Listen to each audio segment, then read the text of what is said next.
আওয়ামী লীগের সভাপতিমণ্ডলীর সদস্য কাজী জাফরুল্লাহ গ্রেফতার। যুক্তরাজ্যে সাবেক ভূমি মন্ত্রীর হাজার হাজার কোটি টাকার সম্পদ। বিলাসবহুল বাড়ি কিনেছেন ৩৬০টি।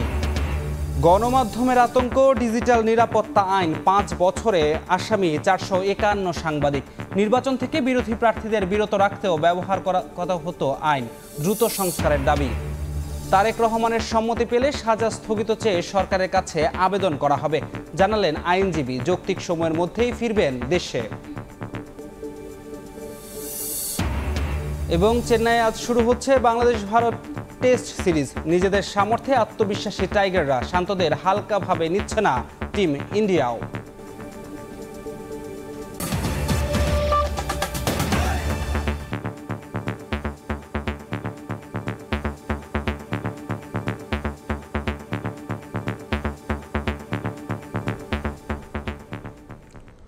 ভোরের সময় সঙ্গে আছি আমি ধ্রুব ব্যানার্জি। আওয়ামী লীগের সভাপতিমণ্ডলীর সদস্য কাজী জাফরুল্লাহকে গ্রেফতার করেছে পুলিশ। রাতে গুলশান থেকে গ্রেফতার করা হয়। তবে কোন মামলায় তাকে গ্রেফতার করা হয়েছে সে বিষয়ে কিছু জানা যায়নি।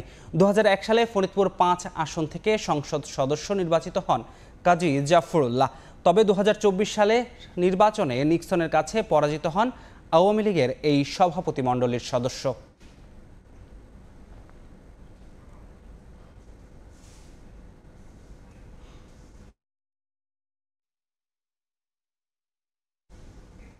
সাবেক ভূমিমন্ত্রী সাইফুজ্জামান চৌধুরী যুক্তরাজ্যে সম্পদের পাহাড় গড়েছেন। কাতার ভিত্তিক সংবাদ মাধ্যম আল জাজিরার অনুসন্ধানে বের হয়ে এসেছে, সামান্য সরকারি বেতন পেয়েও ভিনদেশে কিভাবে সাম্রাজ্য গড়ে তুলেছেন আওয়ামী লীগের সাবেক এই মন্ত্রী। দীর্ঘ অনুসন্ধানের পর বুধবার আল জাজিরার প্রকাশিত ওই প্রতিবেদনে বলা হয়েছে, সাইফুজ্জামান চৌধুরী যুক্তরাজ্যে ২৫ কোটি মার্কিন ডলার খরচ করে ৩৬০টি বিলাসবহুল বাড়ি কিনেছেন, যা বাংলাদেশি অর্থে প্রায় ৩,০০০ কোটি টাকার সমান।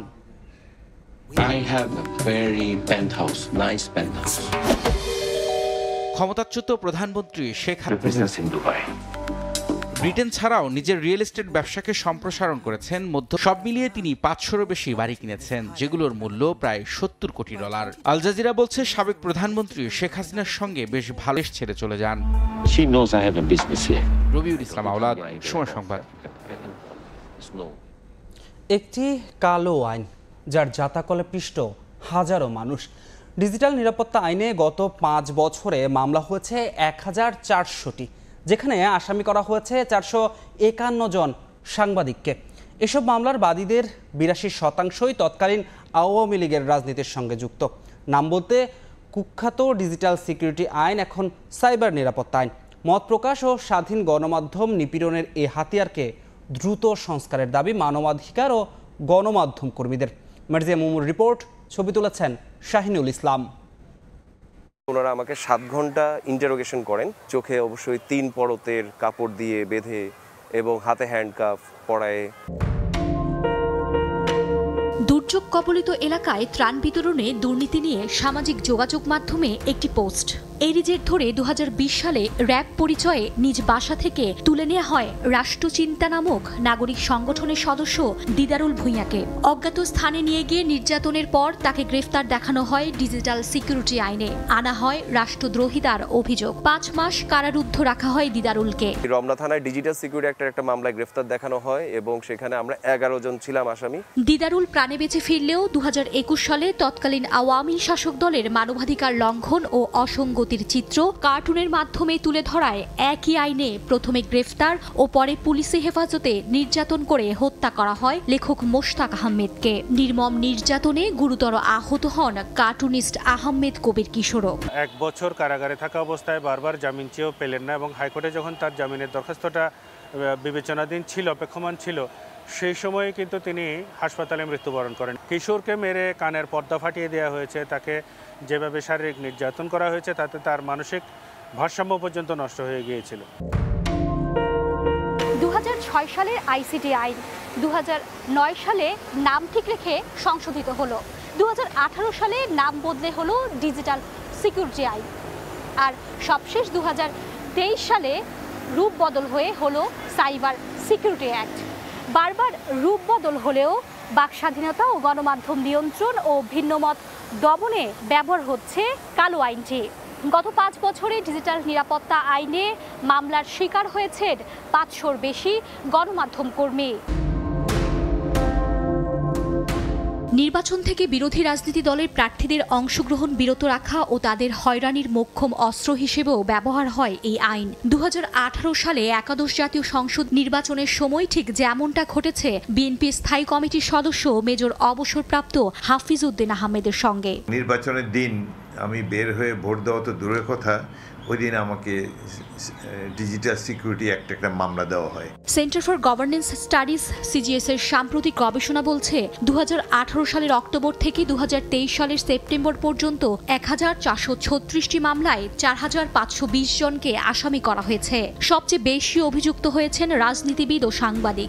মামলা হয়েছে অন্তত 30টিরও বেশি শিশু কিশোরের বিরুদ্ধে। আর এসব মামলার বাদীদের 82%ই তৎকালীন আওয়ামী লীগের রাজনীতির সঙ্গে যুক্ত। আশা করব যে এখন নতুন যে সরকার এসেছেন তারা সামনে যখন এই যে বিভিন্ন ধরনের আইনি প্রক্রিয়াগুলো যাবে সেক্ষেত্রে অবশ্যই আমরা এক্ষেত্রে সচেতন হব। আমাদের আপত্তির জায়গা হচ্ছে মানুষের যে মত প্রকাশের সাংবিধানিক অধিকার, মত প্রকাশের স্বাধীনতা, সেইটাকে কখনো ফৌজদারি অপরাধ হিসেবে চিহ্নিত করা উচিত না। পুরো আইনি ব্যবস্থাটাকেই ঢেলে সাজানো। জ্যেষ্ঠ সাংবাদিকরা বলছেন বাক স্বাধীনতা আর গণমাধ্যমের জন্য মূর্তিমান আতঙ্ক সাইবার সিকিউরিটি আইন। উত্তরবঙ্গের একটা কেস আমার স্পষ্ট মনে আছে। কোভিডকালীন সময়ে রিপোর্ট করার জন্য একজন সাংবাদিক গ্রেপ্তার হয়েছিল, কয়েক মাসে জেলের ভিতরে ছিল। মিথ্যা যে মামলাটা করলো সে কি বিচারের প্রক্রিয়ায় আসছে? আইনের অপব্যবহার ঠেকিয়ে নাগরিকদের মতামত প্রকাশের স্বাধীনতা ও গণমাধ্যমের স্বাধীনতা নিশ্চিত করতে অন্তর্বর্তী সরকারের প্রতি দাবি তাদের। অপব্যবহার ঠেকানোটা বন্ধ করতে হবে। মার্জিয়া মুমু, সময় সংবাদ, ঢাকা। সাংবাদিকদের বিরুদ্ধে মামলা সরকার নয়, ব্যক্তি পর্যায়ে ক্ষোভ থেকে হচ্ছে বলে জানিয়েছেন তথ্য সম্প্রচার উপদেষ্টা নাহিদ ইসলাম। সচিবালয়ে তিনি বলেছেন, নিরপরাধ কেউ সাজা পাবে না, তবে গণহত্যা ও ফ্যাসিবাদের সহযোগী প্রমাণ হলে সাংবাদিক, কবি বা সংস্কৃতি কর্মী পরিচয়ে রেহাই মিলবে না। মামলাগুলো তো সরকার করছে না, বেশিরভাগই জনগণের জায়গা থেকে করছে বা বিভিন্ন অনেকে ব্যক্তিগত শত্রুতা থেকেও করছে। আশ্বস্ত করছি বারবার যে এই মামলাগুলো খুব দ্রুত সময়ের মধ্যে পর্যালোচনা করা হবে, তদন্ত করা হবে এবং যদি অভিযোগ না থাকে তাকে এই মামলা থেকে রেহাই দেওয়া হবে। যদি কোনো সাংবাদিকের বিরুদ্ধে এই ধরনের অভিযোগ থাকে বা যাদের ক্ষতিগ্রস্ত হচ্ছে, তথ্য মন্ত্রণালয়ে আপনারা তাদের ইনফরমেশন বা ডিটেলসটা পাঠাবেন, আমরা এখান থেকে দেখব। কেবলমাত্র সাংবাদিক পরিচয়, সাংস্কৃতিক ব্যক্তিত্ব বা কবি পরিচয়ের কারণে কিন্তু কেউ রেহাই পেয়ে যাবে না। এই ফ্যাসিজমের সাথে যারা জড়িত ছিল, তাদের লেখনীর মাধ্যমে, তাদের মতামতের মাধ্যমে জনমত তৈরি করেছে, গণহত্যার পক্ষে কাজ করেছে, উস্কানি দিয়েছে, তাদেরকে কিন্তু অবশ্যই বিচারের আওতায় আনা হবে।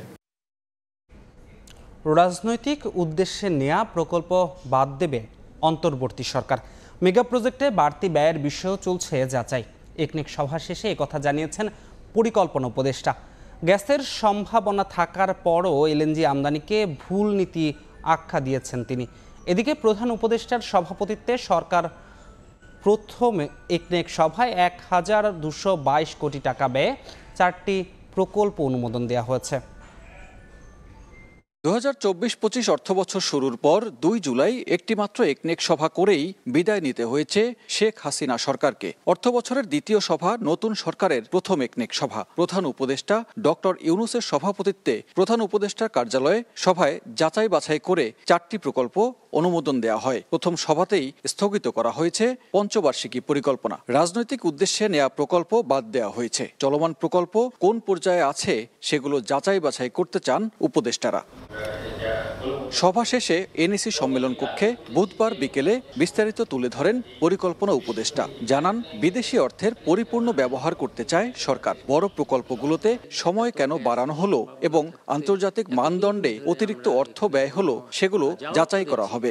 আমরা বৈদেশিক সাহায্য পুষ্ট প্রকল্পগুলোকে ত্বরান্বিত করতে চাচ্ছি। কিছু কিছু প্রকল্প একদম খুব সহজেই বোঝা যায় যেগুলো রাজনৈতিক উদ্দেশ্য প্রণোদিত। এগুলো আমাদের পরিকল্পনা কমিশনের কর্মকর্তারা অলরেডি বাছাই করে বাদ দিয়ে ফেলেছেন। নিরপেক্ষভাবে, বস্তুনিষ্ঠভাবে অগ্রাধিকার পাওয়ার যোগ্য সেগুলোকে আমরা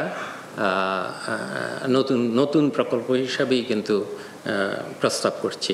অনুমোদন পাওয়া প্রকল্পের মধ্যে 70 কোটি টাকায় গ্যাস পাইপলাইন এবং 588 কোটি টাকা ব্যয়ে গ্যাসকূপ খননের প্রকল্প রয়েছে। নিজেদের গ্যাসের সম্ভাবনা থাকতে এলএনজি আমদানিকে ভুল নীতি হিসেবে আখ্যা দেন উপদেষ্টা। কেন আমরা একমাত্র এলএনজি আনতে হবে যেটা সবচেয়ে ব্যয়বহুল, এটা তো কী কারণে হয়েছে আমি পরিষ্কার আমার ধারণা নেই, কিন্তু এটা নিশ্চয়ই খুবই একটা ভ্রান্ত নীতি। নিজেদের এত গ্যাসের সম্ভাবনা থাকতে এতদিন ধরে আমরা এখানে কোনো যাও করেছি, সেটা আবার বিদেশি কোম্পানিকে দিয়ে দিয়েছি, কোনো দরকার ছিল না। অপচয় ও দুর্নীতি রোধে আমলাতান্ত্রিক জটিলতা কমাতেও সরকার কাজ করছে বলে জানান পরিকল্পনা উপদেষ্টা। সানবীর রূপল, সময় সংবাদ, ঢাকা। রূপপুর পরমাণু বিদ্যুৎ কেন্দ্রের প্রথম ইউনিটে শুরু হলো ডামি ফুয়েল লোডিং। অন্তত 2 সপ্তাহ চলবে এই কার্যক্রম। পরমাণু চুল্লি বা রিঅ্যাক্টরের প্রয়োজনীয় পরীক্ষা নিরীক্ষা শেষে প্রকৃত ফুয়েল লোড করা হবে। বৈজ্ঞানিক পরীক্ষার সব ধাপ শেষে নির্ধারিত সময়েই ইউরেনিয়াম তোলা হবে পারমাণবিক চুল্লিতে। বিস্তারিত জানাচ্ছেন দেবাশিস রায়।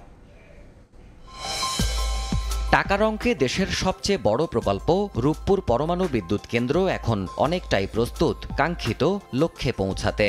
যদিও আনুষ্ঠানিকভাবে বিদ্যুৎ উৎপাদন করতে এই প্ল্যান্টের 2টি ইউনিটকেই পাড়ি দিতে হবে পরীক্ষা নিরীক্ষার জটিল সব স্তর। পরমাণু বিদ্যুৎ কেন্দ্র নির্মাণের বর্তমান ধাপটিকে বলা হচ্ছে প্রি কমিশনিং স্টেজ, যে পর্যায়ে প্রকল্প এলাকায় ইনস্টলেশন সম্পন্ন করা বিভিন্ন যন্ত্রাংশের পরীক্ষা চালানো হয়। এরই অংশ হিসেবে রূপপুরের প্রথম ইউনিটে 17 সেপ্টেম্বর থেকে শুরু হয়েছে ডামি ফুয়েল লোডিংয়ের কার্যক্রম। এই প্রক্রিয়ায় প্রথম ইউনিটের রিঅ্যাক্টর প্রেসার ভেসেলে ডামি ফুয়েলের প্রথম অ্যাসেম্বলি প্রবেশ করানো হয়। 2 সপ্তাহ ধরে চলবে লোডিংয়ের এই কার্যক্রম। এর মধ্যে 163টি ডামি ফুয়েল অ্যাসেম্বলি এবং 115টি কন্ট্রোল এবং protection system absorber rod load করা হবে। ডামি ফুয়েলের মাধ্যমে রিঅ্যাক্টর বা পরমাণু চুল্লির সব প্যারামিটার যাচাই নিশ্চিত হওয়ার পর প্রকৃত ফুয়েল লোড করা হবে। সংশ্লিষ্ট রুশ নির্মাতারা জানাচ্ছেন, আকার, আকৃতি, ওজন এবং ম্যাটেরিয়াল বিবেচনায় ডামি ফুয়েল আসল ফুয়েলের মতোই শুধু থাকে না পারমাণবিক জ্বালানি। খুঁটিনাটি এমন টেস্টগুলোর সফলতার ওপরেই রিঅ্যাক্টরের নিরাপদ ও নির্ভরযোগ্য অপারেশন নিশ্চিত হয় বলে জানাচ্ছেন ঢাকা বিশ্ববিদ্যালয়ের নিউক্লিয়ার ইঞ্জিনিয়ারিং বিভাগের এই অধ্যাপক। এখন আমরা যে স্টেজে আছি, এই স্টেজটাকে আমরা বলি যে পূর্ব প্রস্তুতিমূলক। তার মধ্যে আছে বিভিন্ন ধরনের পরীক্ষা নিরীক্ষা, এগুলোকে বলে আমরা নন নিউক্লিয়ার টেস্ট। এর মধ্যে আছে হট টেস্ট নাম আছে, কোনো আরেকটা নাম আছে কোল্ড টেস্ট, হাইড্রোলিক টেস্ট। এই টেস্টগুলো করার উদ্দেশ্যটা হলো রিঅ্যাক্টর যদি পুরোদমে চলে তখন সেই তাপে চাপে কী ধরনের বিহেভ করে সেইগুলি দেখা। এর মধ্য দিয়ে আমাদের আরও 3টা ধাপ শেষ করলেই আমরা বাণিজ্যিক উৎপাদনে যেতে পারবো। রূপপুরের প্রথম ইউনিটের নির্মাণ এবং এর পাওয়ার স্টার্টআপ সহ অন্যান্য কার্যক্রম পুরোদমে এগিয়ে চলছে বলে জানাচ্ছে প্রকল্প সূত্র। রাশিয়ার ঋণ এবং রোসাটমের কারিগরি সহায়তায় 2টি পরমাণু চুল্লির মাধ্যমে এখান থেকে উৎপাদন হবার কথা 2400 মেগাওয়াট বিদ্যুৎ। দেবাশিস রায়, সময় সংবাদ, ঢাকা। ছাত্র জনতার আন্দোলনে শহীদদের পরিবারকে 5 লাখ ও আহতদের 1 লাখ টাকা করে দেওয়ার সিদ্ধান্ত নিয়েছে জুলাই শহীদ স্মৃতি ফাউন্ডেশন। প্রধান উপদেষ্টার কার্যালয় থেকে পাঠানো এক সংবাদ বিজ্ঞপ্তিতে এ তথ্য জানানো হয়েছে। কোনো রাজনৈতিক বা সাংগঠনিক সভা করতে সমন্বয়করা জেলা সফর করছেন না। আন্দোলনের শহীদ পরিবারের কাছে দায়বদ্ধতা থেকে এই সফর বলে জানালেন বৈষম্য বিরোধী ছাত্র আন্দোলনের অন্যতম সমন্বয়ক সার্জিস আলম। বুধবার দুপুরে শরীয়তপুরে শহীদদের পরিবারের সঙ্গে মতবিনিময় শেষে একথা বলেন তিনি। আর্থিক সহায়তার পাশাপাশি নিহত পরিবার থেকে অন্তত একজনের জন্য কর্মসংস্থান তৈরি করতে সরকার এবং স্থানীয় প্রশাসনকে অনুরোধ করেন সার্জিস। এর আগে সকালে জেলা ও উপজেলা পর্যায়ের সমন্বয়কদের সঙ্গে বৈঠক করেন কেন্দ্রীয় সমন্বয়করা।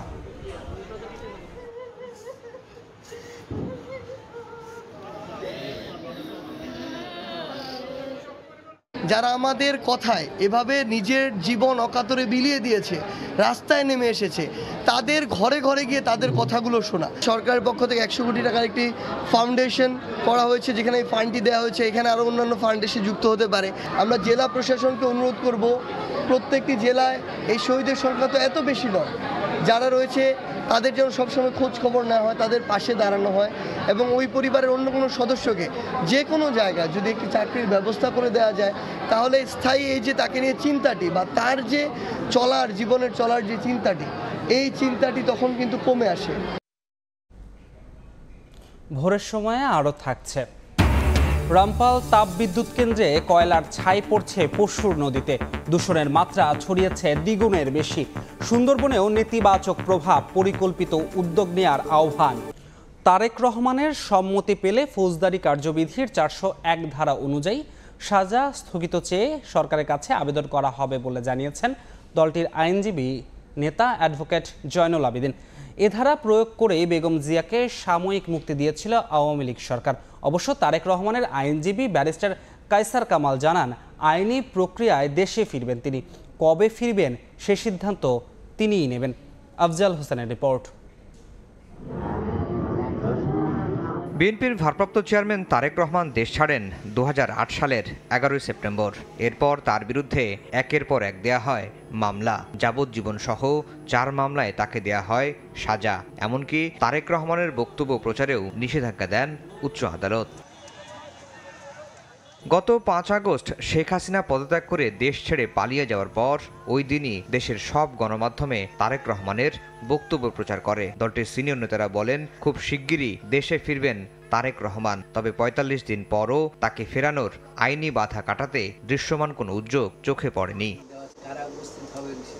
দলটির আইনজীবী ফোরামের সভাপতি বলছেন, তারেক রহমানের সম্মতির অপেক্ষায় রয়েছেন তারা। সম্মতি পেলেই ফৌজদারি কার্যবিধির 401 প্রয়োগ করে সাজা স্থগিত চেয়ে আবেদন করা হবে সরকারের কাছে। 401-এ বলা আছে শর্তযুক্ত অর্থ বা শর্তমুক্তভাবে খালাস করা। সেইখানে আমরা মনে করি 401 অনুসারে তারা সাজা স্থগিত রাখবেন এবং এই শর্তে মামলাগুলোতে তারেক রহমানের পক্ষে বা অন্যান্য যাদের এই ধরনের সাজা হয়েছে মিথ্যা, হয়রানিমূলক এবং বিদ্বেষমূলক মামলায়, সেই সমস্ত মামলা খালাসের জন্য আমরা পরবর্তীতে আদালতে আবেদন করব। যখনই উনি ইচ্ছা প্রকাশ করবেন তখনই আমরা এই আবেদনটা করবেন। যতক্ষণ পর্যন্ত উনি ইচ্ছা পোষণ করবেন না ততক্ষণ পর্যন্ত আমরা আবেদন করতে পারি না।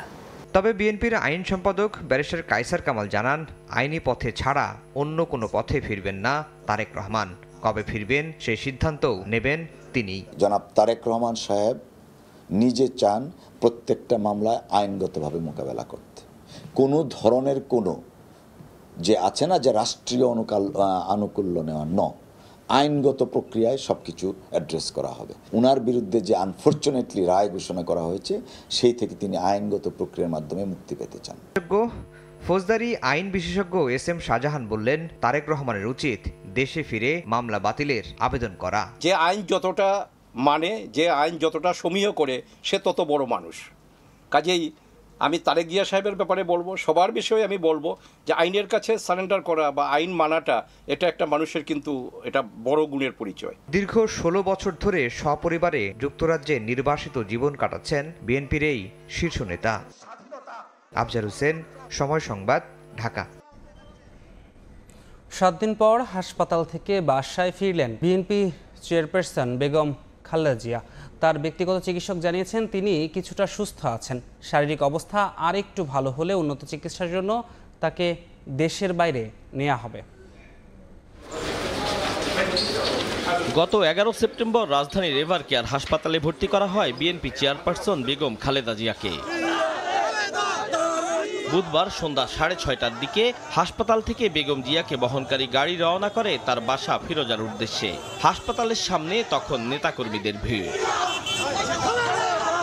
বাসায় ফেরার পর তার ব্যক্তিগত চিকিৎসক এবং বিএনপির স্থায়ী কমিটির সদস্য ডক্টর AJM জাহিদ হোসেন জানান, এখন অনেকটাই সুস্থ আছেন বেগম জিয়া।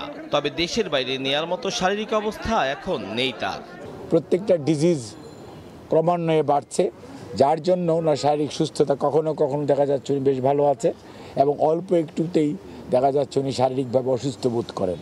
যার জন্য যে যখন আপনি প্লেনে টেক অফ করবেন, ল্যান্ডিং করবেন, প্লেনে যখন থাকবেন, একটা নেগেটিভ প্রেশার থাকে।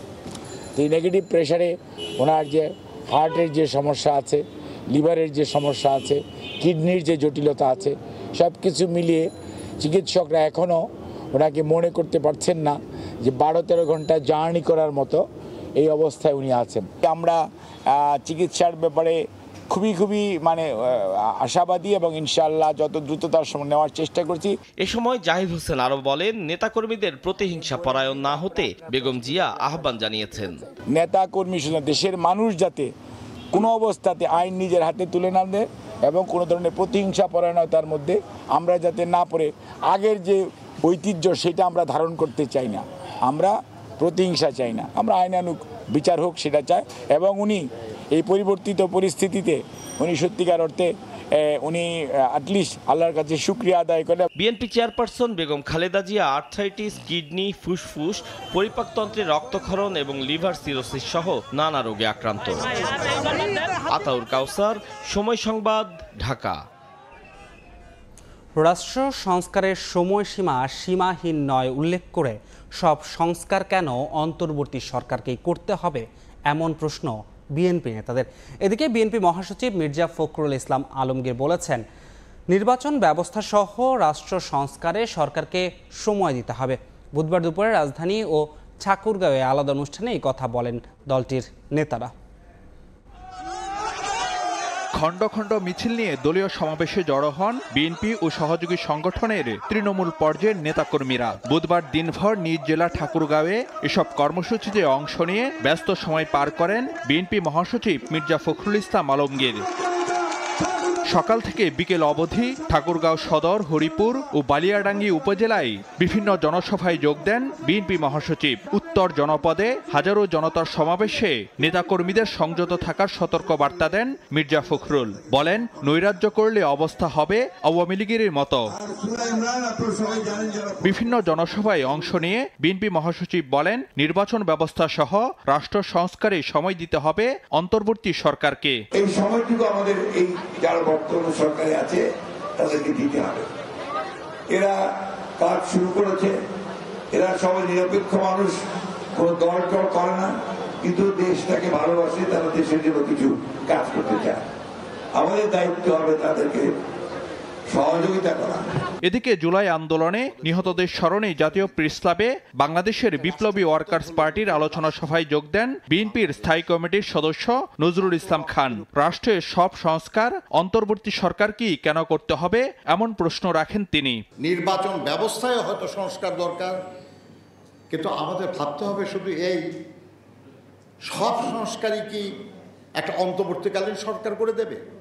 গণতান্ত্রিকভাবে নির্বাচিত জনগণের সরকারকেও অনেক কাজ করতে হবে, কিন্তু কি কাজ তারা করবেন এই প্রতিশ্রুতি তাদেরকে আগেই বলতে হবে। বিকেলে জাতীয় প্রেস ক্লাবে গোলটেবিল বৈঠকে অংশ নিয়ে বিএনপির আরেক স্থায়ী কমিটির সদস্য ডক্টর মঈন খান বলেন, সংস্কারের জন্য যৌক্তিক সময় মানেই সীমাহীন সময় নয়। বিষয়টি বিবেচনায় রাখতে অন্তর্বর্তী সরকারের প্রতি আহ্বান জানান তিনি। তারা যদি ভাবেন যে এটা একটা সীমাহীন সময়, যতদিন খুশি সময় নেবেন, তাহলে কিন্তু মানুষের আবার আমাদের দেশবাসী আজকে যে ছাত্র সমাজ তাদেরকে অ্যাপয়েন্ট করেছে, সেই ছাত্র সমাজই হয়তো আবার একদিন বলে বসবে একটা নতুন পরিস্থিতির সৃষ্টি হয়েছে, সময় তো যৌক্তিক এখন আর নেই, সেই যৌক্তিক সময় পার হয়ে গেছে। ছাত্র জনতার আস্থা ফেরাতে আরও কাজ করতে হবে রাজনীতিবিদদের। গোলটেবিল বৈঠকে এমন মত দেন বিএনপির সর্বোচ্চ নীতি নির্ধারণী ফোরামের এ নেতা। কেন তারা এত ভালো? Faruk Villa, Robin,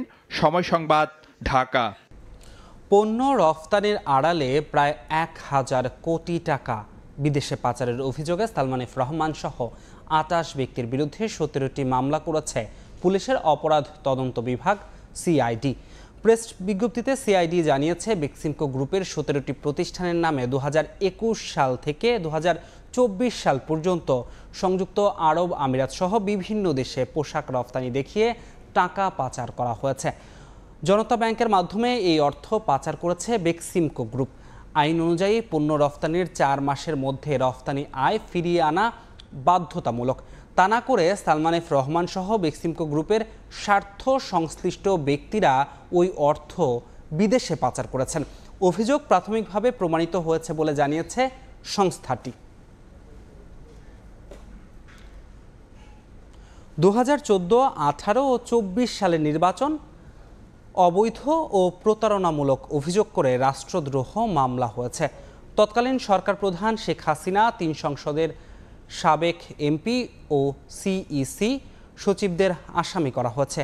Chittagong metropolitan magistrate আদালতে করা মামলাটি গ্রহণ করে পুলিশকে তদন্তের নির্দেশ দিয়েছেন বিচারক। ছাত্র জনতার অভ্যুত্থানের মুখে হাসিনা পালিয়ে যাওয়ার পর নানা অনিয়ম ও অপরাধের অভিযোগে সারা দেশে একের পর এক মামলা হচ্ছে গত সরকারের প্রধানমন্ত্রী সহ মন্ত্রী, এমপি, দলীয় নেতা ও প্রশাসনের অনেক ব্যক্তির বিরুদ্ধে। এবার হলো রাষ্ট্রদ্রোহ মামলা। বুধবার দুপুরে চট্টগ্রাম জেলা মেট্রোপলিটন ম্যাজিস্ট্রেট কাজী শরীফুল ইসলামের আদালতে মামলা করেন সাবেক বিএনপি নেতা ও মুক্তিযোদ্ধা একরামুল করিম। এতে 2014, 18 ও 24 সালে জাতীয় সংসদ নির্বাচনে অবৈধ ও প্রতারণামূলক ভোটের আয়োজন করায় শেখ হাসিনার সাবেক 3 সিইসি কাজী রাকিবউদ্দিন আহমেদ, KM নুরুল হুদা ও কাজী হাবিবুল আওয়াল সহ 18 জনকে রাষ্ট্রদ্রোহের অভিযোগ করা হয়। এছাড়া ওবায়দুল কাদের সহ 3 সংসদ সদস্যদেরও আসামি করা হয়। একটা ফ্রড অ্যাক্টের প্রতারণামূলক নির্বাচন ফেস করেছি আমি বা আমাদের দেশবাসী নির্বাচনে অংশগ্রহণ করতে পারে নাই। একজন নাগরিক, সিনিয়র নাগরিক হিসাবে আমি মনে করেছি এটি সংবিধান যারা রক্ষণ করার কথা তারা সংবিধান ভঙ্গ করেছে, ভঙ্গ করে রাষ্ট্রদ্রোহী মামলা অপরাধ করেছে। আদালত মামলা গ্রহণ করে পুলিশকে তদন্তের নির্দেশ দেন। বাদী পক্ষের আইনজীবীর অভিযোগ, গত 3 নির্বাচনে বিরোধী দল সহ অনেক জনপ্রিয় নেতার অংশগ্রহণ ছিল না। সাধারণ মানুষ ভোটাধিকারও প্রয়োগ করতে পারেনি। কমিশনের ব্যর্থতার কারণে প্রশাসন ও আইন শৃঙ্খলা বাহিনীও নির্বাচনী মাঠে একপেশে আচরণ করেছে। রাষ্ট্রদ্রোহিতা, প্রতারণা, মিথ্যা পরিচয়ের অভিযোগে আমরা মামলাটা আনয়ন করেছি। আদালত আমাদের মামলাটা গ্রহণ করেছে এবং চট্টগ্রামের এই পুলিশ সিনিয়র পুলিশ কর্মকর্তা দিয়ে তদন্তের জন্য বিষয়টা প্রেরণ করেছেন। আওয়ামী লীগ সরকার 2011 সালে সংবিধানের 15 সংশোধনীর মাধ্যমে তত্ত্বাবধায়ক সরকার ব্যবস্থা বাতিল করে দলীয় সরকারের অধীনে নির্বাচন ব্যবস্থা অন্তর্ভুক্ত করে। এরপর একে একে 2014, 18 ও 24 সালে বিএনপি জামাত সহ সমমনা দলকে বাইরে রেখে জাতীয় পার্টি ও নাম সর্বস্ব কয়েকটি দল ও ব্যক্তিকে নিয়ে করা জাতীয় নির্বাচনে এককভাবে জয়লাভ করে। 3টি নির্বাচনই সংবিধানের খেলাপ হওয়ায় এমন রাষ্ট্রদ্রোহ ও প্রতারণার মামলা হয়েছে বলে জানান বাদীপক্ষের আইনজীবী। শফিকুল আলম, সময় সংবাদ, চট্টগ্রাম। আলোচিত ত্বকী হত্যা মামলার তদন্ত প্রতিবেদন শিগগিরই আদালতে জমা দেয়া হবে বলে জানিয়েছে র্যাব 11 ব্যাটালিয়নের অধিনায়ক লেফটেন্যান্ট কর্নেল তানভীর মাহমুদ পাশা। নারায়ণগঞ্জের চারারগোপ এলাকায় কুমুদিনী খালে ত্বকীর লাশ উদ্ধারের স্থান পরিদর্শন করে একথা বলেন তিনি। ত্বকীরকে যে কিডন্যাপ করা হয়, তাকে যেখানে হত্যা করা হয় এবং যেখানে লাশ ফেলা হয়, যেখানে লাশ পাওয়া যায়, প্রতিটা জায়গায় আমরা ভিজিট করছি এই তদন্তের স্বার্থেই। আশা করছি আমরা খুব দ্রুতই একটি সুষ্ঠু রিপোর্ট ইনশাল্লাহ দিতে পারব। খুলনা অঞ্চলের রাষ্ট্রায়ত্ত 9টি পাটকলের মধ্যে ইজারার মাধ্যমে চালু 3টির বর্তমানে বেহাল দশা। 1 বছরে সক্ষমতার 1/4 যন্ত্র চালু করতে পারেনি নতুন মালিকরা। এ কারণে বাড়েনি প্রত্যাশিত কর্মসংস্থান, হয়নি কাঙ্ক্ষিত উৎপাদন পণ্য। এমন পরিস্থিতিতে কাজের পরিধি বাড়াতে কঠোর নির্দেশনা দিয়েছে বিজেএমসি। নিয়ামুল হোসেন কোচির ছবিতে আব্দুল্লাহ আল মামুন রুবেলের রিপোর্ট। এক ছাদের নিচে একদিকে পাটকলের তাঁত মেশিন ঘুরছে, শ্রমিকের ব্যস্ততা রয়েছে, তবে অন্যদিকে বড় একটি অংশ ফাঁকা পড়ে রয়েছে। খুলনার দৌলতপুর জুট মিলে গত 1 বছর ধরে এভাবেই চলছে পাটকলটির কার্যক্রম। আর্থিক ক্ষতির মুখে 2020 সালের জুলাইয়ে খুলনা অঞ্চলের 9টি রাষ্ট্রায়ত্ত জুট মিল বন্ধ করে দেয়া হয়। এতে চাকরি হারান স্থায়ী অস্থায়ী প্রায় 30,000 শ্রমিক। বেসরকারি খাতে ইজারা দেওয়ার পর 2023 সালের সেপ্টেম্বরে ফরচুন গ্রুপ চালু করে দৌলতপুর জুট মিল, পর্যায়ক্রমে আকিজ গ্রুপ চালু করে জেজেআই জুট মিল, ভারতীয় প্রতিষ্ঠান রিগাল গ্রুপ চালু করে ইস্টার্ন জুট মিল। পূর্ণাঙ্গভাবে চালুর কথা বলা হলেও 1 বছরেও সক্ষমতার 1/4 যন্ত্র চালু করতে পারেনি কর্তৃপক্ষ। দৌলতপুর জুট মিলে 250 তাঁত মেশিন থাকলেও চলছে মাত্র 30টির মতো। প্রায় একই অবস্থা অন্যান্য মিলেও। এ কারণে বাড়েনি প্রত্যাশিত কর্মসংস্থান, উৎপাদন হয়নি কাঙ্ক্ষিত পণ্য। 4টা মিল যে আসলে চালু হয়েছে নামে শুধুমাত্র চালু হয়েছে, শ্রমিকের কর্মসংস্থান হয় নাই। সরকারিভাবে পুনরায় চালু করা হোক এবং আমরা যাতে খালিশপুরে যারা শ্রম দিয়ে খাইতে পারি। চাই যে বৈষম্যের একটা অবসান ঘটুক। দ্রুত রাষ্ট্রায়ত্ত পাটকলগুলা আধুনিকরণ করে যাতে পাটকলগুলা চালানো হয়। রাষ্ট্রায়ত্ত মিল চলবে, তখন এখানে শ্রমিকদের যেভাবে স্বার্থ রক্ষা হবে, প্রাইভেটাইজেশনে এভাবে স্বার্থ রক্ষা হবে না। মালিক পক্ষ বলছে পুরনো শ্রমিকদের কর্মদক্ষতা কম থাকা ও বিজেএমসির অসহযোগিতায় প্রত্যাশিত উৎপাদন হচ্ছে না। আর বিজেএমসির দাবি পূর্ণাঙ্গভাবে চালু করার জন্য মিলগুলোকে চাপ দেয়া হচ্ছে। স্পেয়ার পার্টস, ক্ষুদ্র যন্ত্রাংশ আমরা লোকালি পাচ্ছিলাম না।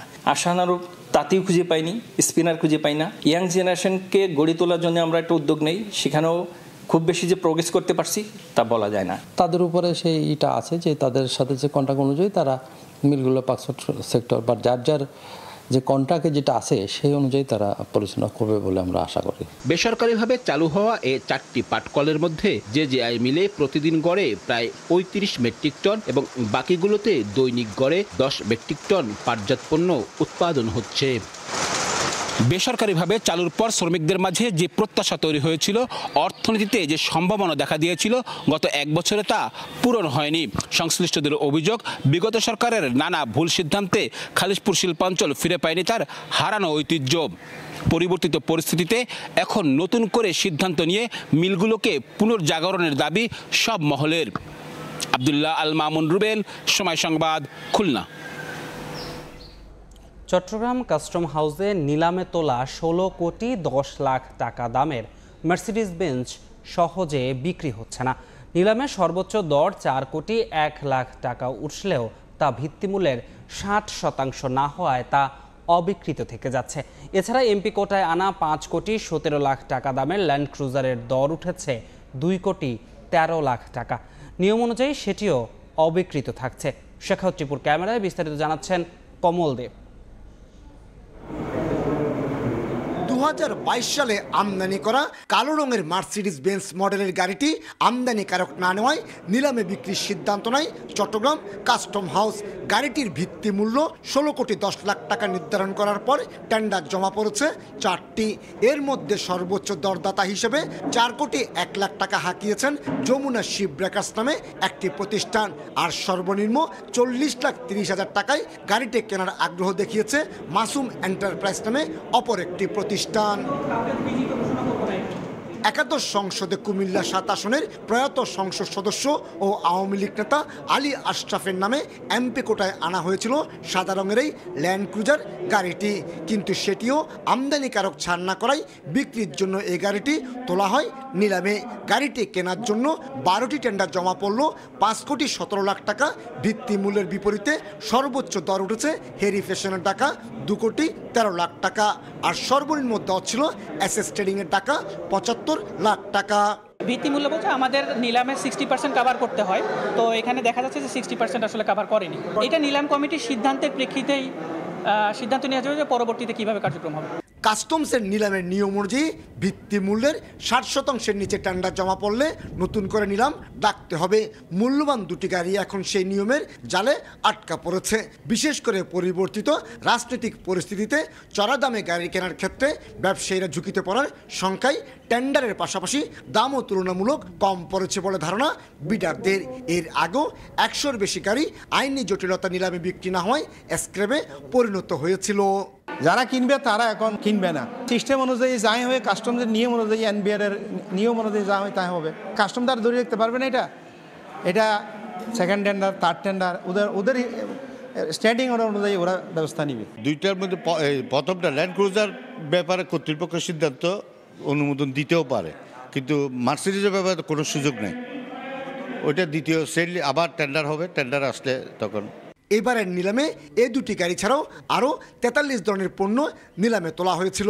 এর মধ্যে রয়েছে ফ্লোর টাইলস, ফেব্রিক্স, কম্বল এবং আম, আপেল ও আনারসের জুস। কমল দে, সময় সংবাদ, চট্টগ্রাম। পশুর নদী দিয়ে পরিবহন করা হয় রামপাল তাপ বিদ্যুৎ কেন্দ্রের কয়লাবাহী জাহাজ। পাশে তাপবিদ্যুৎ কেন্দ্রে কয়লার ছাই এবং পরিশোধনের পর গরম পানি পড়ছে নদীতে। এতে দূষণের মাত্রা ছাড়িয়েছে দ্বিগুণের বেশি। এর নেতিবাচক প্রভাব পড়ছে সুন্দরবনের উপরও। হাজার কোটি টাকার মৎস্য সম্পদ রক্ষায় পরিকল্পিত উদ্যোগ নেওয়া প্রয়োজন বলে মনে করছেন অর্থনীতিবিদরা। মাহমুদ হাসানকে সঙ্গে নিয়ে আব্দুল্লাহ আল মামুন রুবেলের রিপোর্ট। 2022 সালে বাগেরহাটের রামপালে চালু হয় 1320 মেগাওয়াট ক্ষমতা সম্পন্ন তাপ বিদ্যুৎ কেন্দ্র। পশুর নদী দিয়ে পরিবহন করা হয় কয়লাবাহী জাহাজ। মাঝে মধ্যে এসব জাহাজ ডুবির ঘটনাও ঘটে। পাশেই তাপ বিদ্যুৎ কেন্দ্রে কয়লার ছাই এবং পরিশোধনের পর গরম পানি পড়ছে নদীতে, সঙ্গে মিশছে নানা রাসায়নিকও। বিশেষজ্ঞরা বলছেন, তাপবিদ্যুৎ কেন্দ্র চালুর আগের চেয়ে বর্তমানে নদীর দূষণের মাত্রা বেড়েছে দ্বিগুণেরও বেশি। একই পরিসংখ্যান মাছের রেণুর। নদীতে জলজ প্রাণীর খাদ্য কমেছে অতিমাত্রায়। এর নেতিবাচক প্রভাব পড়েছে সুন্দরবনের উপরও। ফাইটোপ্ল্যাঙ্কটন, জু প্ল্যাঙ্কটন, বেন্থোস যাদের উপর নির্ভর করে আসলে জলজ প্রাণী বেঁচে থাকে, সেগুলো কিন্তু অতি মাত্রায় কমে গেছে, তাদের সংখ্যা কমে গেছে। এইভাবে যদি চলতে থাকে তাহলে একসময় কিন্তু এটি স্বাভাবিক যে জীবন, নদীর যে একটা জীবন আছে, সেটি কিন্তু আর আগের মতো থাকবে না। এদিকে পশুর নদীতে কয়লা দূষণ নিয়ে সোচ্চার বিভিন্ন পরিবেশবাদী সংগঠনগুলো। বিকল্প আধুনিক ও টেকসই প্রযুক্তির ব্যবহারে বিদ্যুৎ উৎপাদনের দাবি তাদের। সারা দুনিয়ায় কয়লা থেকে সরে আসতেছে। কয়লা এবং এলএনজি, অন্যান্য জীবাশ্ম জ্বালানি এগুলো বন্ধ করে দিয়ে আমরা বায়ু বিদ্যুৎ, আমরা সৌর বিদ্যুৎ বা পানি বিদ্যুতের মধ্যে দিয়ে আমরা এই বিদ্যুৎ যে জ্বালানি সংকটের সমাধান করতে পারি। অর্থনীতিবিদরা বলছেন, সুন্দরবন অঞ্চলের হাজার কোটি টাকার মৎস্য সম্পদ রক্ষায় পরিকল্পিত উদ্যোগ নেওয়া প্রয়োজন। কস্ট বেনিফিট অ্যানালাইসিসে এটা কিন্তু ক্ষতির জায়গাটাই বেশি। অর্থাৎ দীর্ঘমেয়াদে যে ক্ষতিটা হয়, স্বল্প মেয়াদের যে আমার উপকারটা হয়, তার চেয়ে দীর্ঘমেয়াদের ক্ষতিটা অনেক বেশি হয়। বাংলাদেশ ও ভারতের যৌথ বিনিয়োগে রামপাল তাপবিদ্যুৎ কেন্দ্র নির্মাণে খরচ হয় প্রায় 16,000 কোটি টাকা। আব্দুল্লাহ আল মামুন রুবেল, সময় সংবাদ, মোংলা। দখল হয়ে যাচ্ছে ঝিনাইদহের গঙ্গা কপোতাক্ষ সেচ প্রকল্পের শত শত বিঘা জমি ও স্থাপনা। এজন্য দায়িত্বশীলদের উদাসীনতাকে দুষছেন এলাকাবাসী। তবে জনবল সংকটের অজুহাত কর্তৃপক্ষের। সজিবুল ইসলামের ছবিতে লোটাস রহমান সোহাগের রিপোর্ট। বন জঙ্গলে ছেয়ে গেছে স্থাপনা, খুলে যাচ্ছে ভবনের ইট, ধসে পড়ছে দেয়াল, কোথাও আবার চুরি হচ্ছে জানালা দরজা সহ সেচ খালের লোহার গেট। এরই মধ্যে প্রকল্পের জায়গা দখল করে দোকানপাট, বাড়িঘর সহ বিভিন্ন স্থাপনা নির্মাণ করেছে প্রভাবশালীরা। বছরের পর বছর এভাবেই বিলীন হচ্ছে ঝিনাইদহের গঙ্গা কপোতাক্ষ সেচ প্রকল্পের শত শত বিঘা জমি ও স্থাপনা। এজন্য কর্তৃপক্ষের দায়িত্বহীনতা ও উদাসীনতাকেই দুষছেন স্থানীয়রা। তারা জানান, জায়গা ও স্থাপনাগুলো দখলমুক্ত করে ভবনগুলো সংস্কার করলে লাভবান হবে সরকারও। প্রভাবশালী মাতব্বর যারা, তারা তার ইচ্ছা মতো যারে মন বলে তারে মানে নামমাত্র ভাড়ায় দিয়ে চলছে। পানি উন্নয়ন বোর্ডে যারা চাকরি করে, তারা বছরে একবারের জন্য এগুলো দেখভাল করতে আসে না। বাসাগুলো যদি সংস্কার করে, যে টাকা হয়তো তারা ভাড়া বা রাজস্ব পাচ্ছে, হয়তো আরও একটু ভালো তারা রাজস্ব এখান থেকে নিতে পারবে। এখানে আমরা যারা থাকি, এখানে বসবাস করা খুব কষ্ট হয়ে যায়। সঠিক রক্ষণাবেক্ষণের প্রয়োজন এবং সেটা হচ্ছে পানি উন্নয়ন বোর্ডেরই দায়িত্ব। জনবল সংকটের দোহাই দিয়ে পানি উন্নয়ন বোর্ড বরাবরের মতোই জানালেন পরিকল্পনার কথা। জনবল সংকটের কারণে দীর্ঘদিনে এটা মনিটরিং করা সম্ভব হয়নি। তবে আমরা একটি ডিপিপি প্রণয়ন করেছি, সেখানে চাষি ক্লাব সহ যে অবৈধ স্থাপনাগুলো আছে সেগুলা উচ্ছেদ করে আবার জিকেকে পূর্বের অবস্থায় ফিরে নেওয়ার জন্য একটা পরিকল্পনা রয়েছে। ঝিনাইদহ পানি উন্নয়ন বোর্ডের তথ্য মতে জিকে সেচ প্রকল্পে প্রায় 300 থেকে 350 বিঘা জমি বেদখল ও পরিত্যক্ত। দখলদার আছে প্রায় 550। লোটাস রহমান সোহাগ, সময় সংবাদ, ঝিনাইদহ। নদী ভরাট হয়ে যাওয়ায় নিষ্কাশন হচ্ছে না বৃষ্টির পানি। ডুবে গেছে যশোরের ভবদহে 52টি বিল ও শতাধিক গ্রাম। পানিবন্দী 1 লাখের বেশি মানুষ। চরম দুর্ভোগে দিন কাটছে তাদের। দ্রুত পানি নিষ্কাশনে ব্যবস্থা নেওয়ার দাবি এলাকাবাসীর। আবুল কালাম আজাদের ছবি ও জুয়েল মৃধার তথ্য নিয়ে রিপোর্ট। পানিতে ডুবে আছে চারপাশ, রাস্তাঘাটের সঙ্গে প্লাবিত হয়েছে বাড়িঘরও। পলিপরে যশোরের ভবদহ অঞ্চলের নদীগুলো নাব্য হারিয়েছে আগেই। চলতি সপ্তাহে বৃষ্টির পানি নিষ্কাশন না হওয়ায় জলাবদ্ধতার সৃষ্টি হয়েছে। ডুবে গেছে এই অঞ্চলের 52টি বিল ও শতাধিক গ্রাম। পানিবন্দী 1 লাখের বেশি মানুষ। চরম দুর্ভোগে দিন কাটছে তাদের। 30,000-এর বেশি গের মার গেছে। গেরের পাড়ে যেসব শাকসবজি তো সেগুলো মার গেছে। মাছ সব বেরিয়েছে, নানান দিকে মাছ মারতেছে। ধান হবে না সামনে। গোয়ালে উঠেছে, কোনো বাড়ির থাকার ঘরে খাটের নিচ পর্যন্ত পানি উঠেছে। হাঁস মুরগির খামার ডুবে গেছে। বিভিন্ন ময়লা আবর্জনা আসে, অসুবিধা হচ্ছে। জনদুর্ভোগ সৃষ্টি হয়েছে, মানুষ চলাফেরা করতে পারছে না, হাট বাজার করে খেতে পারছে না, স্কুল কলেজের ছেলে মেয়েদের যাতায়াতের সমস্যা হচ্ছে। বহু তথ্য উপাত্ত প্রমাণ দিয়ে দেখাইছি। আমরা বলেছি সেচ প্রকল্প আমাদের কোনো পুজোয় লাগবে না, কোনো কাজে আসবে না। এই সেচ প্রকল্প এই 10 লক্ষ মানুষের গালের পরে চাপাই দিয়েছে এই পানি উন্নয়ন বোর্ড। জলবদ্ধতা নিরসনের জন্য নীতিগতভাবে সরকারকে সিদ্ধান্ত নিতে হবে টিআরএম করার এবং তা দ্রুত কার্যকরী করতে হবে। ক্রাশ প্রোগ্রামের আওতায় আমডাঙ্গা খাল সহ অন্যান্য খালগুলোকে সংস্কার করে পানি বের হয়ে যাওয়ার ব্যবস্থা করতে হবে। ভবদা স্লুইস গেটের পাশ দিয়ে কেটে সরাসরি নদী সংযোগের ব্যবস্থা করে দিতে হবে। জলাবদ্ধতা নিরসনে কাজ করার গতানুগতিক আশ্বাস পানি উন্নয়ন বোর্ডের। বিদ্যুৎ সরবরাহ স্বাভাবিক হয়েছে এবং পাম্পগুলো চলমান আছে। মোটামুটি স্বাভাবিকভাবে কিছুটা পানি নামতেছে। আশা করতেছি খুব স্বল্প সময়ের মধ্যে পরিস্থিতির উত্তরণ হবে। পানি উন্নয়ন বোর্ডের তথ্য মতে যশোরের অভয়নগর, মণিপুর ও কেশবপুর এবং খুলনার ডুমুরিয়া ও ফুলতলা উপজেলার অংশ বিশেষ নিয়ে ভবদহ অঞ্চল গঠিত। সময় সংবাদ, যশোর। নড়াইলের কালিয়ায় বারুইপাড়া সেতুর নির্মাণ কাজ 6.5 বছরেও শেষ হয়নি। সেতুর নকশা জটিলতায় 65 কোটি টাকার সেতুর নির্মাণ ব্যয় বেড়ে দাঁড়িয়েছে প্রায় 135 কোটি টাকা। এতে ক্ষুব্ধ এলাকাবাসী। তবে আগামী বছরের জুনে সেতু নির্মাণের বাকি কাজ শেষ করা হবে বলে জানান সড়ক ও জনপথ বিভাগ। সজীব রহমানের তথ্য ও ছবিতে রিপোর্ট। বছরের পর বছর চলছে সেতু নির্মাণের কাজ, শেষ হবে কবে জানা নেই কারো। 2018 সালে শুরু হয় নড়াইলের কালিয়ার নবগঙ্গা নদীর উপর কালিয়া বারুইপাড়া সেতু নির্মাণের কাজ। 6.5 বছরে 3 দফায় মেয়াদ বাড়ানো হলেও এখনো শেষ হয়নি সেতু নির্মাণের কাজ। এতে ক্ষুব্ধ স্থানীয়রা। ব্রিজের কাছে 7 বছর চলছে, এখনো কোনো পরিবর্তন হয়নি। ত্রুটিজনিত নকশার কারণে এই ব্রিজের কাজ হয়নি। স্বাস্থ্য কমপ্লেক্স, থানা, অফিস, আদালত সবকিছু নদীর উপরে। সেতুটা হয়ে গেলে আমাদের অনেকটা উপকার হতো। ব্রিজটা চালু হইলে আমরা যে ব্যবসা বাণিজ্য করি আমাদের মালামাল যাতায়াত করতে সুবিধা হবে, আমাদের খরচটা বাঁচবে। বিদেশ থেকে আমদানিকৃত স্টিল, আর্চ, স্প্যান সহ পাইলিংয়ের কাজ শুরু হয়েছে বলে জানায় ঠিকাদারি প্রতিষ্ঠান concrete and steel technologies limited. আর আগামী বছর জুনের মধ্যে কাজ শেষ করার আশ্বাস সড়ক বিভাগের। পাইলিংয়ের কাজ কিছুদিনের মধ্যে শেষ করে দিব। আর আরেকটা পার্ট হচ্ছে স্টিল পার্ট। স্টিল পার্টেরটা হচ্ছে আমাদের বাইরে থেকে আমদানি করা হয়েছে।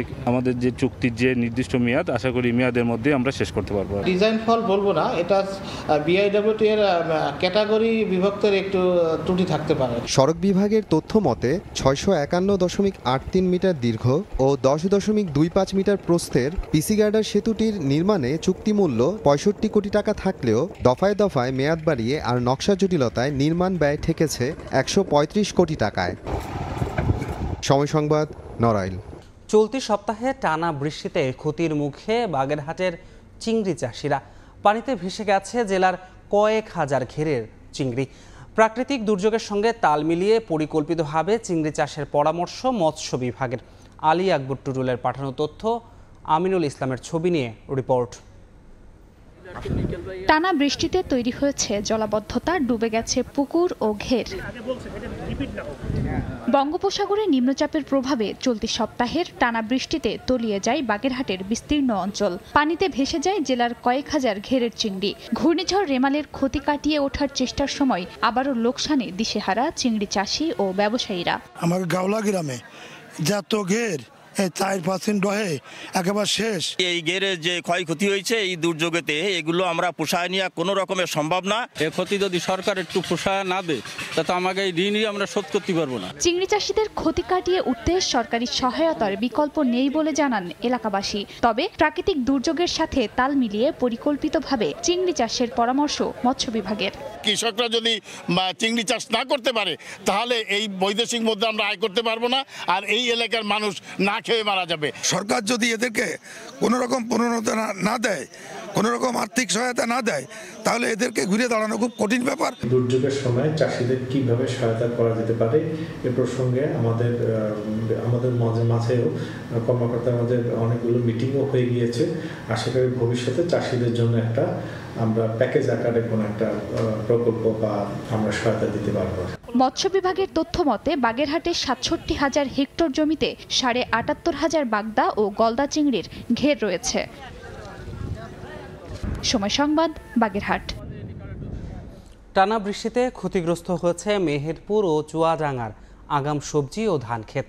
এতে লোকসানে পড়ায় দুশ্চিন্তায় দিন কাটছে কৃষকদের। ফসল যা আছে সেগুলো রক্ষায় আপাতত কীটনাশক প্রয়োগ না করার পরামর্শ কৃষি বিভাগের। মেহেরপুর সদর উপজেলার উজলপুর গ্রামের মাঠের দৃশ্য এটি। পানিতে নুয়ে পড়েছে ধান ক্ষেত, ভেঙে পড়েছে কলা, পেঁপে, করলা সহ লাউয়ের বান। সবচেয়ে বেশি ক্ষতি হয়েছে কাঁচামরিচ ও গ্রীষ্মকালীন পেঁয়াজের। এমন দৃশ্য জেলার ৩ উপজেলার বিভিন্ন গ্রামের মাঠ জুড়ে। ক্ষেত থেকে পানি নেমে গেলেও রোদ ওঠার সঙ্গে সঙ্গে পচে যাচ্ছে সবজি। এগুলো ঘরে তুলতে পারবেন কিনা তা নিয়ে শঙ্কায় কৃষকেরা। তবে আপাতত জমির ক্ষেতে কীটনাশক প্রয়োগ না করার পরামর্শ কৃষি বিভাগের। সর্বমোট মিলে আপনার 1.5 থেকে 2 লক্ষ টাকা আমার লস আসবে। মানে বর্তমানে কি পরিমাণ যে ক্ষতি হবে, এই ক্ষতির হাত থেকে কিভাবে যে আমরা রক্ষা পাবো, আসলে আমরা চেষ্টা চালিয়ে যাচ্ছি। 10% হয়তো মানুষের ঘরে আসতে পারে, তাছাড়া 90% ক্ষতির হাত থেকে বাঁচার কোনো উপায় নাই। জমিগুলোতে পানি নামানোর অনেক চেষ্টা করে নামানো হয়েছে, কিছু এখনো আছে। গাছটা একটু হার্ডেনিং হওয়ার পর, মানে এই স্টেজটা রিকভারি হওয়ার পরে সে যে কোনো ব্যবস্থা গ্রহণ করবে। এদিকে চুয়াডাঙ্গায় টানা বৃষ্টিতে নষ্ট হয়েছে রোপা আমন, আউশ, সবজি, মাসকলাই সহ অন্য ফসলগুলো। ফসলের জমিতে পানি আটকে থাকার কারণে ক্ষতির মুখে কৃষকরা। নিষ্কাশনের ব্যবস্থা হয় তাহলে আমাদের এই ফসলগুলো সুষ্ঠুভাবে পানি যাওয়ার জায়গাটাই ঠিক করতে হবে। পানিটা যেন নিষ্কাশনের ব্যবস্থা করা হয় তার জন্য সরকারের কাছে আমরা দৃষ্টি আকর্ষণ করছি। কৃষি বিভাগের তথ্য মতে টানা 4 দিনের বৃষ্টিতে চুয়াডাঙ্গায় 4100 হেক্টর জমির ফসল ক্ষতির মুখে পড়েছে। কনক আজাদ, সময় সংবাদ। সিলেটে অর্ধ কোটি টাকার ভারতীয় চিনি জব্দ করা হয়েছে। বুধবার দুপুরে গোপন সংবাদের ভিত্তিতে সিলেট তামাবিল মহাসড়ক এলাকায় অভিযান চালায় জকিগঞ্জ ব্যাটালিয়ন 19 বিজিবির আওতাধীন জৈন্তাপুর বিওপির বিশেষ টহল দল। এ সময় বালু ভর্তি একটি ট্রাককে সিগন্যাল দিলে পালিয়ে যাওয়ার চেষ্টা করে ট্রাকটি। পরে সুরমা বাইপাস সড়ক থেকে ট্রাকটি জব্দ করা হয়। ট্রাকে বালির নিচে অভিনব কৌশলে পুলিশ বিপুল পরিমাণ ভারতীয় চিনির বস্তা রাখা ছিল।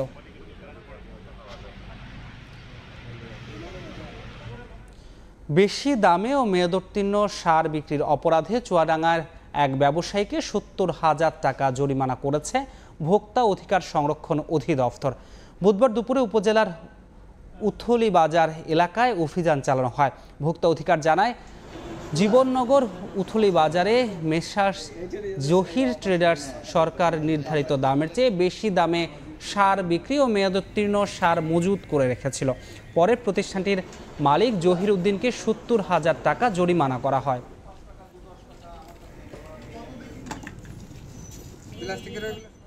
জামালপুরের যমুনা সার কারখানা চালু করার দাবিতে মানববন্ধন করেছে জেলা বিএনপি। দুপুরে তারাকান্দিতে সার কারখানার প্রধান ফটকের সামনে মানববন্ধন হয়। এ সময় বক্তারা বলেন, প্রায় 8 মাস ধরে গ্যাস সংকটে বন্ধ হয়ে আছে যমুনা সার কারখানার উৎপাদন। এতে প্রতিদিন কোটি টাকা লোকসান গুনতে হচ্ছে কারখানা কর্তৃপক্ষকে। এছাড়াও কারখানা বন্ধ থাকায় বেকার হয়ে পড়েছে 5 শতাধিক শ্রমিক। তাই দ্রুত গ্যাস সরবরাহ করে উৎপাদন চালুর দাবি জানান তারা।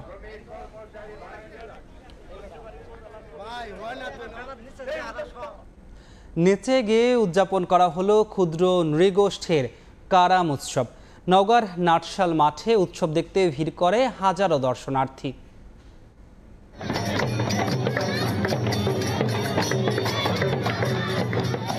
হলুদ, সাদা, লাল সহ রং বেরঙের শাড়িতে খোপায় ফুল গুজে রঙিন সাজে নিজস্ব সংস্কৃতির ছন্দময় নাচের জৌলুস মাঠ জুড়ে। নাচগানের মধ্য দিয়ে পালিত হলো সমতলের ক্ষুদ্র নৃগোষ্ঠীর সবচেয়ে বড় কারাম উৎসব। নওগাঁর মহাদেবপুর নাটশাল মাঠ জুড়ে তরুণ তরুণীদের নান্দনিক এই উৎসবের আমেজ ছড়িয়ে পড়ে, যা দেখতে ভিড় করেন হাজারো দর্শনার্থী। প্রকৃতির দুর্যোগ থেকে ফসল রক্ষা ও নিজেদের সুখ সমৃদ্ধি প্রার্থনা শেষে আবাল বিদ্যা তরুণ তরুণী হাতে হাত রেখে এই উৎসবে নেচে গিয়ে পালন করেন। প্রতি বছর সমতলের ক্ষুদ্র নৃগোষ্ঠীর অন্তত 18টি সম্প্রদায় এই উৎসব পালন করে থাকেন। কারাম নামের একটি বৃক্ষকে ঘিরে এই উৎসবের আয়োজন। বছর ঘুরে কারামের অপেক্ষায় ছন্দময় নৃত্যের নান্দনিক উপস্থাপনে অংশগ্রহণকারীদের থাকে ভিন্ন ভিন্ন বৈচিত্র্যতা। তাদের এই সংস্কৃতি সংরক্ষণের আহ্বান বিশিষ্টজনদের।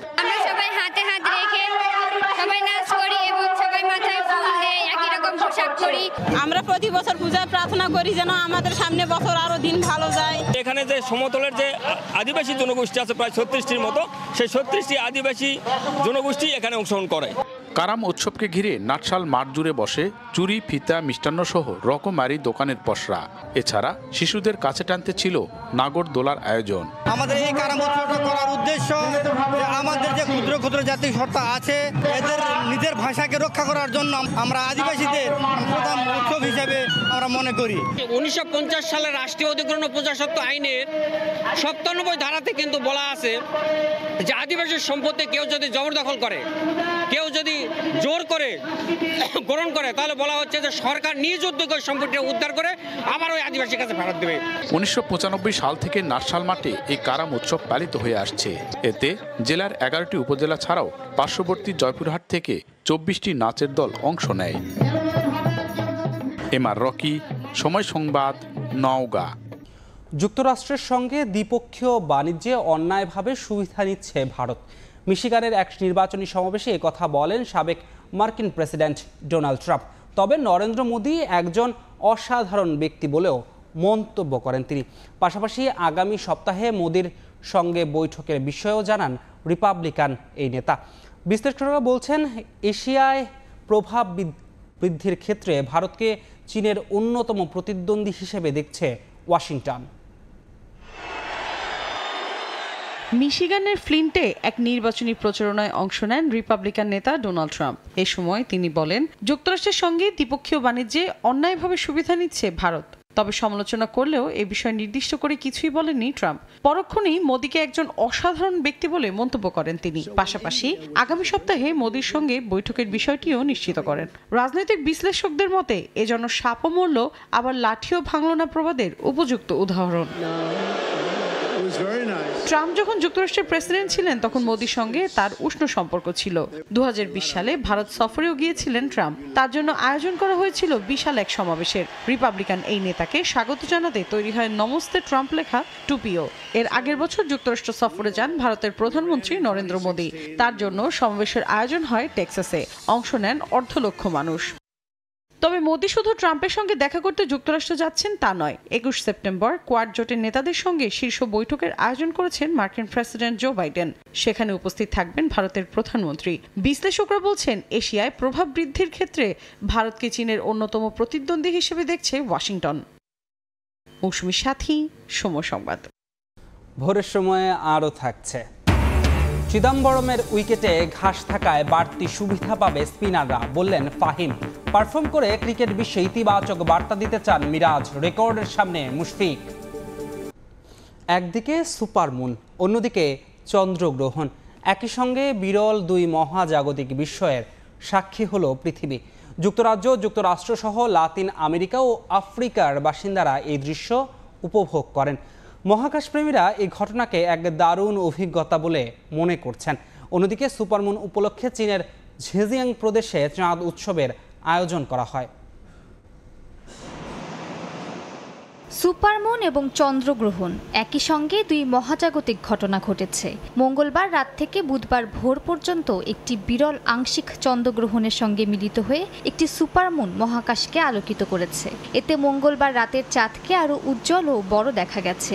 আংশিক চন্দ্রগ্রহণ বিশ্বের বিভিন্ন দেশ থেকে দেখা গেলেও যুক্তরাজ্য, যুক্তরাষ্ট্রে স্পষ্ট দেখা গেছে। প্রতি বছর মাত্র 4টি সুপারমুন থাকে। এই সুপারমুনটি চলতি বছরের দ্বিতীয় সুপারমুন। একে বলা হচ্ছে হারভেস্ট মুন। আর এই বিরল আংশিক চন্দ্রগ্রহণ তখনই ঘটে যখন পৃথিবীর ছায়া চাঁদের কিছু অংশ ঢেকে দেয়। সুপারমুন তখনই ঘটে যখন চাঁদ পৃথিবীর সবচেয়ে কাছাকাছি অবস্থানে থাকে। সম্পূর্ণ চন্দ্রগ্রহণের সময় পৃথিবীর ছায়া চাঁদের উপর একটি আকর্ষণীয় লাল রঙের আভা ফেলে, যা ব্লাড মুন নামে পরিচিত। তবে এই সপ্তাহে তা দেখা যাবে না। চীনের ঝেজিয়াং প্রদেশে সুপারমুন উপলক্ষে মধ্য হেমন্ত উৎসবের আয়োজন করা হয়। হেমন্তের এই উৎসবকে চাঁদের উৎসবও বলা হয়ে থাকে। এই উৎসবে পরিবার পরিজন বন্ধু বান্ধব একসঙ্গে কিয়ানতাং নদীর তীরে সুপারমুনের পাশাপাশি সমুদ্রের ঢেউ উপভোগ করেন। মালিহা সুরাওয়ার্দী, সময় সংবাদ। বাংলাদেশ ভারত টেস্ট সিরিজের খবর। জয় পরাজয় নিয়ে ভাবনা নয়, বরং টেস্ট ক্রিকেটের কুলীন সদস্য ভারতের বিপক্ষে নিজেদের সামর্থ্যের প্রমাণ দিতে চান বাংলাদেশ অধিনায়ক নাজমুল হোসেন শান্ত। ধরে রাখতে চান পাকিস্তানের বিপক্ষে সিরিজ জয়ের আত্মবিশ্বাস। অন্যদিকে বাংলাদেশকে সমীহ করছে স্বাগতিকরা। তবে দলটির কোচ গৌতম গম্ভীর মাঠে বুঝিয়ে দিতে চান দুদলের পার্থক্য। চিদম্বরমে ম্যাচ শুরু আজ সকাল 10টায়। চেন্নাই থেকে মাহবুব রিমনের ম্যাচ প্রিভিউ। চেন্নাইয়ের ক্রিকেটে বহুল চর্চিত বাক্য, আপনি গরমকে জয় করতে পারলেও উইকেটকে জয় করতে পারবেন না। মধ্য দুপুরে তীব্র তাপপ্রবাহ, তবুও নেটে সাবলীল সাকিব। হিথ্রো থেকে চেন্নাই, মধ্যরাতে দলের সঙ্গে যোগ দিলেও অনুশীলন দেখে তা বোঝার উপায় নাই। 15 তারিখ পৌঁছে টানা 2 দিনের অনুশীলন, তাই তো ম্যাচটির আগের দিন বিশ্রামে টাইগাররা। ঐচ্ছিক অনুশীলনে সাকিবের সঙ্গী কেবল মুশফিক, জাকির, নাইম, মুমিনুল আর তাইজুল। চিদম্বরমে 2 ডাগআউটের সবচাইতে বেশি আলোচনা হচ্ছে উইকেট নিয়ে। টাইগার কোচিং স্টাফও ছুঁয়ে দেখেছেন পিচ, তবে ওসব নিয়ে ভাবছেন না শান্ত। উইকেটের ব্যাপারে যতটুকু দেখে বুঝেছি ভালো একটা উইকেটই হবে। খুব বেশি স্পিন বা পেস বোলিং এটা নিয়ে কথা বলতে চাই না। কালকে যত তাড়াতাড়ি সম্ভব আমরা উইকেটটা অ্যাডাপ্ট করার চেষ্টা করব, কারণ স্পিন এবং পেস 2 দিক থেকে আমার মনে হয় আমাদের টিমটা ব্যালেন্স আছে। সো খুব বেশি একটা এটা নিয়ে চিন্তার কারণ হবে না। এসজি বলের জুজুর হয়তো আছেই, সঙ্গে দলের দুশ্চিন্তা বাড়াচ্ছে টপ অর্ডারের অফ ফর্ম। তবে টাইগার অধিনায়কের ভাবনাটা ভিন্ন, নিজেদের শক্তিমত্তা দেখাতে চান প্রতিটি সেশনে। বল নিয়ে খুব বেশি মাথা ঘামানোর প্রয়োজন আমার কাছে মনে হয় না, কারণ সবাই ইন্টারন্যাশনাল অনেকদিন ধরে খেলছে। এই ধরনের জিনিসগুলো অ্যাডাপ্ট করার অ্যাবিলিটি সবারই আছে। অন্যদিকে বাংলাদেশের বিপক্ষে সিরিজ দিয়ে টেস্ট কোচ হিসেবে অভিষেক হচ্ছে গৌতম গম্ভীরের। অপেক্ষাকৃত সহজ প্রতিপক্ষ হলেও বাংলাদেশকে সমীহ করছেন তিনি। পাকিস্তানের বিপক্ষে ঐতিহাসিক সিরিজ জয়ে টাইগারদের অভিনন্দন জানিয়ে সতর্ক করেছেন নিজ দল নিয়েও। Congratulate Bangladesh for what they've done against Pakistan, but it's a new start, it's a new series, it's a new opposition as well. We're going to go out there and play the brand of cricket what we want to play, and we'll try and give. I think that's not right to say that 100%. I think we're going to try and give everything possible on the cricket field, because that is what champion sides do. They don't look at the opposition. They try and control the game. They try and play the way they want to play the game. And as I just said again, I think we respect Bangladesh as the opposition. We respect Bangladesh as a team, and that will always stay. টেস্টে এ পর্যন্ত দুদলের 13 সাক্ষাতে মোটে 2টো ম্যাচই draw করতে পেরেছে team tiger. বাংলাদেশের একাদশে 2 পেসারের সঙ্গে খেলানোর আভাস মিলছে 3 স্পিনারের। সেক্ষেত্রে সাকিব, মিরাজের সঙ্গী হচ্ছেন তাইজুল ইসলাম। প্রায় 2 দশক আগে এশিয়ার কোনো প্রতিপক্ষের বিপক্ষে ঘরের মাঠে টেস্ট ম্যাচ হেরেছিল ভারত, আর টিম ইন্ডিয়া ঘরের মাঠে সিরিজ হেরেছিল, তাও পার হয়েছে 1 যুগের বেশি। অন্যদিকে বাংলাদেশ আভিজাত্যের ক্রিকেটে পার করছে তাদের সেরা সময়। সব মিলিয়ে ভারত বাংলাদেশ সিরিজ তাই মাঠ ও মাঠের বাইরে ছড়াচ্ছে আলাদা রোমাঞ্চ। তবে সেখানে বাদ সাধতে পারে বিরূপ প্রকৃতি, আলাদা করে বললে তীব্র তাপপ্রবাহ, যা জয় করতে হবে টাইগার ব্যাটসম্যানদের। মাহবুব রিমন, সময় সংবাদ, চিদম্বরম স্টেডিয়াম, চেন্নাই, ভারত। ভারত কঠিন প্রতিপক্ষ হলেও বড় স্বপ্ন দেখছেন বিসিবি পরিচালক নাজমুল আবেদিন ফাহিম। চিদম্বরম স্টেডিয়ামের উইকেটে ঘাস থাকায় ম্যাচে বাড়তি সুবিধা পাবে স্পিনাররা। এছাড়া চেন্নাইয়ে মাত্রাতিরিক্ত গরম হলেও তার সঙ্গে ক্রিকেটাররা মানিয়ে নিয়েছেন বলেও জানান তিনি। মাহবুব রিমন জানাচ্ছেন বিস্তারিত। চেন্নাইয়ের চিদম্বরম থেকে সবাইকে স্বাগত। সঙ্গে আছেন বিসিবি পরিচালক নাজমুল আবেদিন ফাহিম। ভারত বাংলাদেশ প্রথম টেস্ট নিয়ে কথা বলবো তার সঙ্গে। স্যার, আপনাকে স্বাগত, ধন্যবাদ সময় দেওয়ার জন্য। অনেক সময় দেখলাম উইকেট দেখেছেন, উইকেটটা কেমন দেখলেন? না, উইকেটে ঘাস আছে, হার্ড মনে হলো। আমি তো ধরে দেখিনি, বাট কোচটা ধরে দেখেছে, মনে হচ্ছে হার্ড। যথেষ্ট ভালো প্রিপারেশন নেওয়া হয়েছে উইকেটে। বল গড়ালে বোঝা যাবে এক্স্যাক্টলি কেমন, তবে মনে হচ্ছে যেহেতু অনেক কড়া রোদ আছে, আজকেও ওয়াটারিং বোধহয় করা হবে। এই উইকেট হয়তো ব্যাটিংয়ের জন্য ভালো হতে পারে, হয়তো আস্তে আস্তে একটু ড্রাই হয়ে যেতে পারে, স্পিনার সহায়তা পেতে পারি। তো আমার মনে হয় আগেতে প্রেডিক্ট করা ডিফিকাল্ট, বাট খুব একটা খারাপ হবে না। প্রচন্ড গরম, আমাদের ওয়েদারের সঙ্গে খুব একটা সিমিলার না। গরমটা স্যার কতটুকু ফুরাতে পারে আমাদের মোটামুটি প্রিপারেশন আছে, গরমের উপর প্রিপারেশন আছে। আমার মানে গরমে খুব একটা অসুবিধা হবে না, সবাই মেন্টালি ভালো অবস্থায় আছে, ভালোই হবে। স্যার, ভারতের সঙ্গে এর আগে সবশেষ যে 2টো টেস্ট খেলেছে, শেষ ম্যাচটা ঘরের মাঠে আমরা প্রায় জিততে গিয়েছিলাম। বদলে যাওয়া বাংলাদেশ নিশ্চয়ই ইতিবাচক ফলের আশা করে। খুব আশা করছি। ভারত চ্যালেঞ্জিং একটা দল, বাট আমাদের মনোবল যথেষ্ট ভালো জায়গায় আছে। নাজমুল আবেদিন ফাহিম যেটা বললেন, সামনে অনেক প্রতিবন্ধকতা রয়েছে, তবে সেই প্রতিবন্ধকতাগুলোকে জয় করতে হবে বাংলাদেশ দলকে, আর তা যদি তারা করতে পারে তবে ইতিবাচক ফলই আসবেই চিদম্বরমে। মাহবুব বিমন, সময় সংবাদ, চিদম্বরম স্টেডিয়াম, চেন্নাই, ভারত। কাল শুরু হচ্ছে ভারত বাংলাদেশ টেস্ট সিরিজ। প্রথম টেস্টের ভেন্যু চিদম্বরম স্টেডিয়াম দেশটির অন্যতম ঐতিহ্যবাহী মাঠের একটি, যেখানে এখন পর্যন্ত অনুষ্ঠিত হয়েছে 36টি টেস্ট। ভারতের প্রথম টেস্ট জয়সহ অনেক প্রথমের সাক্ষী এই চিদম্বরম। সৌন্দর্য আর আধুনিকতায় চিদম্বরম মুগ্ধ করবে যে কাউকে। চেন্নাই থেকে আরও জানাচ্ছেন মাহবুব রিমন। ফরএভার প্রিন্স চিদম্বরমে আপনাকে স্বাগতম। ক্রিকেট নাকি দাবা, ঠিক কোনটার শহরে চেন্নাই তা নিয়ে তর্ক হতেই পারে, কারণ ভারতের মোট 34 গ্র্যান্ডমাস্টারের 12 জন এসেছে চেন্নাই থেকে। শুধু তাই নয়, ভারতের প্রথম গ্র্যান্ডমাস্টার, প্রথম নারী গ্র্যান্ডমাস্টার, প্রথম আন্তর্জাতিক মাস্টার কিংবা প্রথম আন্তর্জাতিক অরবিট সবই এসেছে চেন্নাই থেকে। তবুও দাবা নয়, ক্রিকেটই এখানকার প্রাণ, আর সেই প্রাণের নিউক্লিয়াসেই চিদম্বরম স্টেডিয়াম। ভারতের সাবেক বিসিসিআই সভাপতি মুথিয়া আন্নামালাই চিদম্বরমের নাম অনুসারে এই স্টেডিয়ামটির নামকরণ।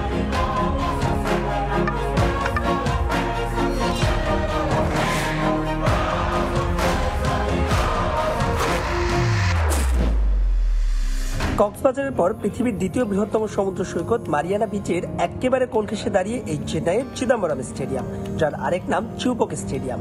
পূর্বে যেটিকে বলা হতো মাদ্রাজ ক্রিকেট ক্লাব গ্রাউন্ড। রঞ্জিতে তামিলনাড়ু ক্রিকেট দল আর আইপিএল এর চেন্নাই সুপার কিংসের হোম গ্রাউন্ডও এই চিদম্বরম। ছবির চাইতেও সুন্দর এই স্টেডিয়ামটির পরতে পরতে লুকিয়ে ইতিহাস আর ঐতিহ্য, যার প্রেমে পড়তে আপনি বাধ্য। 1916 সালে নির্মাণ কাজ শুরু হয় স্টেডিয়ামটির। কলকাতার ইডেন গার্ডেন্সের পর এটি ভারতের সবচাইতে পুরাতন স্টেডিয়াম। 1934 সালে যাত্রা শুরুর পর গেল 90 বছরে এই মাঠ স্বাগতিক হয়েছে 34 টেস্টের। ভারত তাদের প্রথম টেস্ট জিতেছিল এই মাঠে।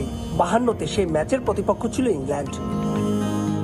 আরও একটি কারণে এই স্টেডিয়ামটি ক্রিকেট প্রেমীদের কাছে স্মরণীয়। টেস্ট ক্রিকেট ইতিহাসে এখন পর্যন্ত হওয়া দুটো টাই ম্যাচের সবশেষটি হয়েছিল এই মাঠে।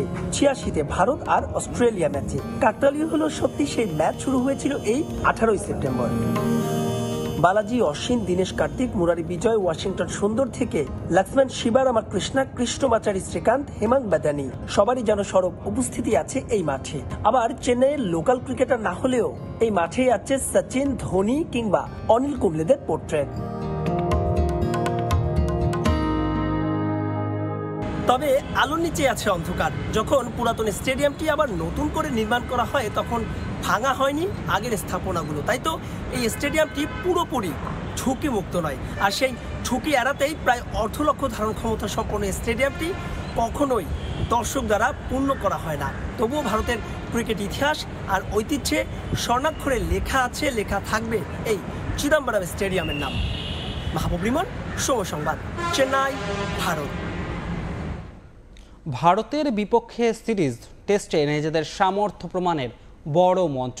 ভালো পারফর্ম করলে বিশ্ব ক্রিকেটে যাবে ইতিবাচক বার্তা, এমন মন্তব্য করেছেন জাতীয় দলের অলরাউন্ডার মেহেদী হাসান মিরাজ। চেন্নাইয়ের উইকেট স্পিন সহায়ক হলে সেখানে টাইগাররা ভালো বোলিং করবে বলেই বিশ্বাস তার। কথা বলেছেন নিজের ব্যাটিং অর্ডার নিয়েও। দেশ ছাড়ার আগে মিরাজের সাক্ষাৎকার নিয়েছেন সাজিদ মুস্তাহিদ। মেহেদী হাসান মিরাজ ক্যারিয়ারের অন্যতম সেরা সময় পার করছেন এই অলরাউন্ডার, তার সঙ্গে কথা বলবো। আমাদের সঙ্গে আছেন মিরাজ। কতটা কঠিন হতে যাচ্ছে সিরিজটা? তাদের দলে বেশ কয়েকজন স্পিনার রয়েছে। আমাদের জন্য এটা একটা বাড়তি চাপ না, বাট আমরা যদি ওদের সাথে ভালো ক্রিকেট খেলতে পারি তাহলে আমাদের নিজেদের সামর্থ্যটা আরও বেশি প্রমাণিত হবে।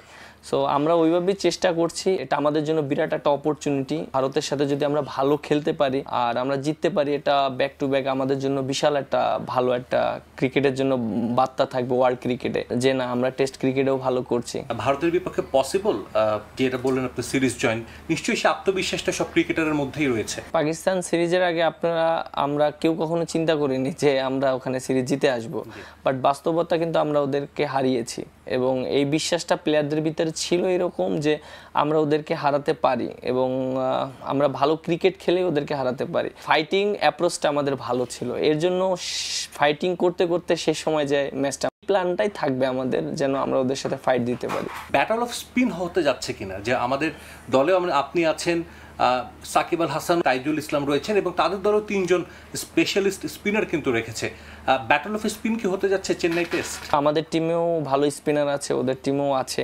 সো আশা করি যদি স্পিন উইকেট দেয় অবশ্য আমাদের স্পিনার অনেক ভালো আছে, আমরাও ভালো করতে পারবো। মিরাজ, আপনি যখনই ভারতের সঙ্গে খেলা হয় আপনি ভালো খেলেন, এর রহস্যটা কি? সত্যি কথা বলতে যে তেমন কোনো রহস্য না, চেষ্টা করি ওদের সাথে ভালো খেলার জন্য। আর ভালো প্লেয়ারদের সাথে খেলে ডমিনেট করে খেলাটা খুব ইম্পর্টেন্ট, সো এইভাবে চিন্তা করি। আমরা দেখেছি টেস্টে এবং ওয়ানডেতেও আপনাকে নিয়ে অনেক পরীক্ষা নিরীক্ষা করা হয়, স্পেশালি আপনার ব্যাটিং অর্ডার নিয়ে। টপ অর্ডারে ব্যাট করার বিষয়কে আপনি কিছু বলেছেন বা করতে চান, নাকি এখন যেখানে রয়েছে যেই রোলটা আপনাকে দিচ্ছে টিম থেকে সেখানেই আসলে আপনি থিত হতে চাচ্ছেন? অপরচুনিটি যদি পাই অবশ্যই আমি উপরে ব্যাটিং করতে চাবো, কারণ উপরে ব্যাটিং করলে আমার জন্য অনেক অপরচুনিটি থাকবে আরও ভালো ইনিংস বিল্ড আপ করার জন্য। কারণ আপনি দেখেন 8 নম্বরে যেখানে আমি ব্যাটিং করি ওইখানে সর্বশেষ ব্যাটারি থাকে আমি, মানে যদি আপনি টিমের ভিতর দেখেন মানে আমার সাথে আর একটা ব্যাটসম্যান থাকে। আমি যখন ব্যাটিং করি তখন কিন্তু আমার ডিপেন্ড করতে হয় বলারদের উপরে।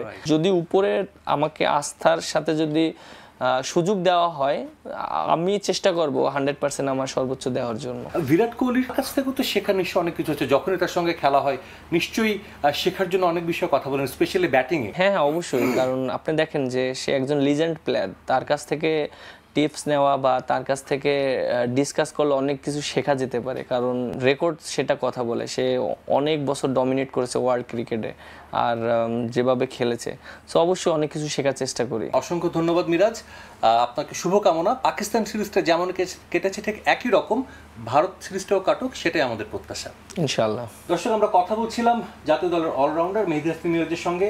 বাংলাদেশের ক্রিকেট দলের এই মুহূর্তে অন্যতম সেরা পারফর্মারদের একজন এবং পাকিস্তান সিরিজে তিনি যেভাবে দলকে সার্ভিস দিয়েছেন একইভাবে ভারত সিরিজে সার্ভিস দিবেন এবং বাংলাদেশ ভারত থেকে একটা ইতিবাচক ফলাফল নিয়ে আসবে, এমনটাই কিন্তু সবার প্রত্যাশা।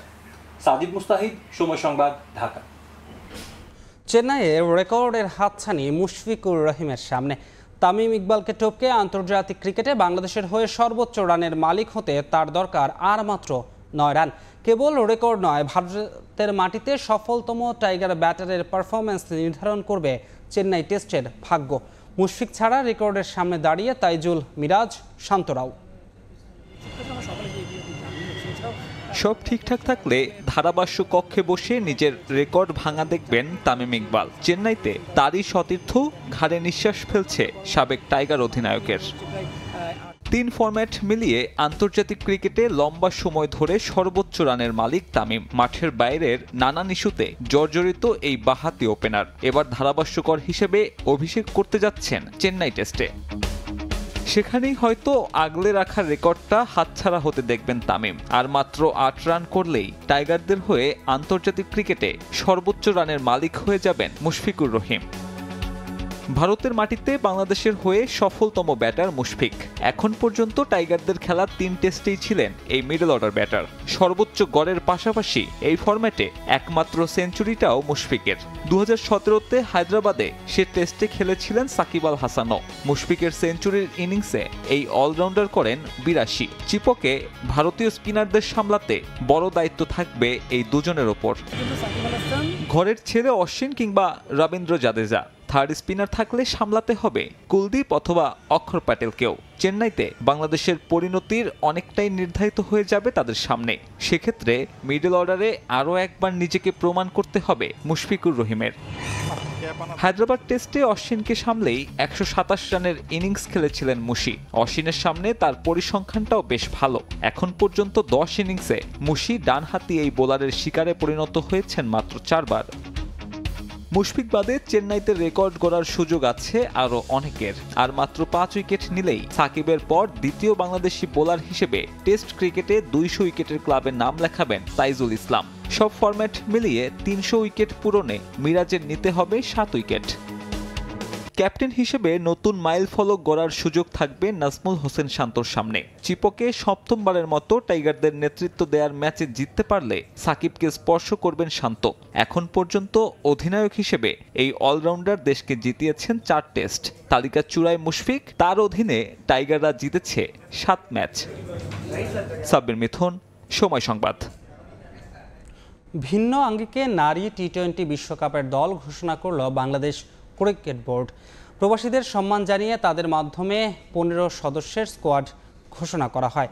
দলের নতুন মুখ তাজ নেহার অভিষেকের অপেক্ষায় থাকা দিশা বিশ্বাস। যথারীতি দলের নেতৃত্বে থাকবেন নিগার সুলতানা জ্যোতি। নারী দলের নির্বাচক সাজ্জাদ আহমেদ শিপন বলেন, সাম্প্রতিক পারফরমেন্স বিবেচনায় বিশ্বকাপ দলে সুযোগ হয়নি সাবেক অধিনায়ক রুমানা আহমেদের। শারমিন আছে কানাডাতে। বাংলাদেশ উইমেন্স টিমের অধিনায়ক হিসেবে আছেন নিগার সুলতানা জ্যোতি। দেশের অর্থনীতির বড় শক্তি প্রবাসী বাংলাদেশিরা।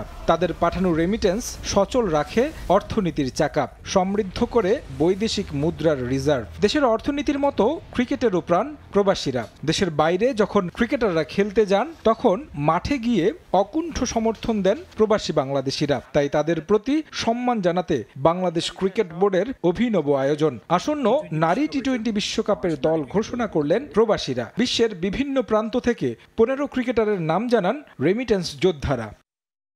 তারুণ্য নির্ভর দলে আছে বেশ কিছু পরিবর্তন। একেবারে নতুন মুখ তাজ নেহার। অভিষেকের অপেক্ষায় দিশা বিশ্বাসের সঙ্গে বিশ্বকাপ স্কোয়াডে ফিরেছেন সুবহানা মুস্তারি, ফাহিমা খাতুন ও সাথী রানী। টি-20 বিশ্বকাপ টিকিট পাননি রুমানা, রুবাইয়া, ইসমা, সাবিকুন ও শরীফা। সাম্প্রতিক পারফরমেন্স বিবেচনায় অভিজ্ঞ রুমানা আহমেদকে বাইরে রেখেছে নির্বাচক প্যানেল। রুমানাকে আমরা এশিয়া কাপে নিয়েছিলাম মিডল অর্ডার ব্যাটসম্যান হিসেবে বেসিক্যালি, কিন্তু সে ভালো পারফর্ম করতে পারেনি। প্লাস এই মুহূর্তে আমার কাছে মনে হচ্ছে যে ধরনের ব্যাটিং সে করে টি-20 সাথে আপাতত যাচ্ছে না। এই কারণে আমরা একটু চিন্তা ভাবনা একটু ডিফারেন্ট ওয়েতে করেছি। এখানে ওর জায়গায় একটা নতুন প্লেয়ার আসে তাজ নিহার, সে ভালো স্ট্রাইকার, তো আমার কাছে মনে হয় মিডল অর্ডারও একটা ভালো সাপোর্ট দিতে পারবে। 3 পেসার নিয়ে আরব আমিরাতে যাচ্ছে বাংলাদেশ। স্পিনে নাহিদা, ফাহিমা, রাবেয়াদের উপর আস্থা ক্রিকেট বোর্ডের। বরাবরের মতো বৈশ্বিক আসরেও চিন্তার বড় কারণ ব্যাটিং। আমাদের সামর্থ্যের শতভাগ দিয়ে খেলতে পারি, আমাদের ভালো করার সুযোগ আছে।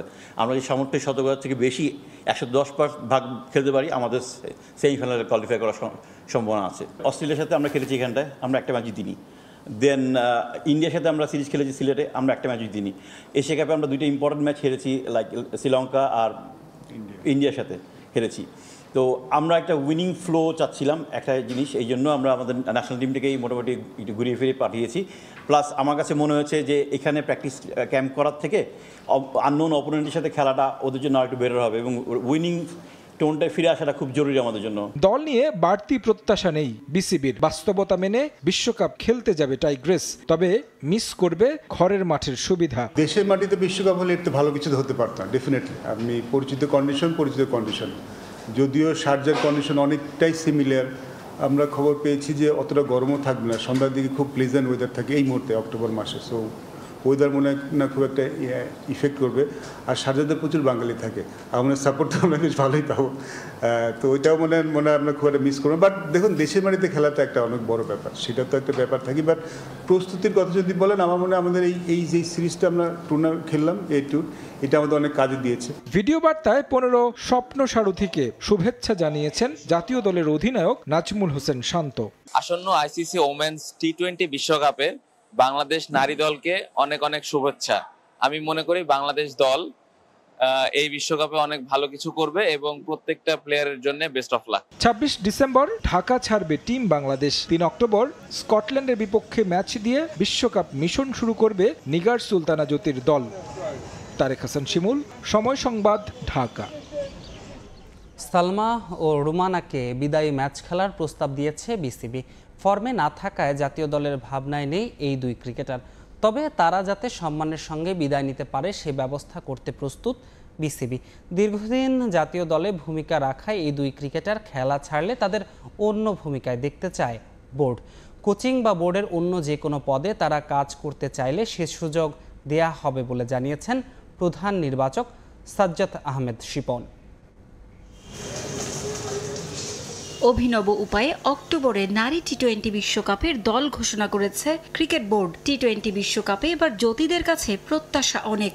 সংযুক্ত আরব আমিরাতে অনুষ্ঠেয় বিশ্বকাপে কঠিন গ্রুপে পড়েছে টাইগ্রেস। 10 দলের বিশ্বকাপে বি গ্রুপে বাংলাদেশের সঙ্গে আছে ইংল্যান্ড, স্কটল্যান্ড, দক্ষিণ আফ্রিকা ও ওয়েস্ট ইন্ডিজ। দল ঘোষণায় চমক থাকলেও এবার কপাল পুড়েছে অভিজ্ঞ অলরাউন্ডার রুমানা আহমেদের। একটা সময় জাতীয় দলের অপরিহার্য অংশ ছিলেন রুমানা। অধিনায়কত্ব করেছেন লম্বা সময়, কিন্তু এখন আর বিসিবির রাডারে নেই রুমানা। ক্যারিয়ারের 87টি টি-20 ম্যাচে রুমানার রান 866, বল হাতে নিয়েছেন 75 উইকেট। সবশেষ এশিয়া কাপে ব্যাট হাতে জ্বলে উঠতে পারেননি। ফর্মও কথা বলছে না তার পক্ষে, তাই তো তাকে বাদই দিয়ে দিল নির্বাচকরা। শুধু তাই নয়, টি-20 দলে রুমানা যে আর বিবেচনায় নেই সেটা নাকি তাকে জানিয়েও দিয়েছেন নির্বাচকরা। রুমানার মতোই বাদ পড়েছেন সাবেক অধিনায়ক সালমা খাতুন। 1 বছর ধরে দলের বাইরে আছেন সালমা।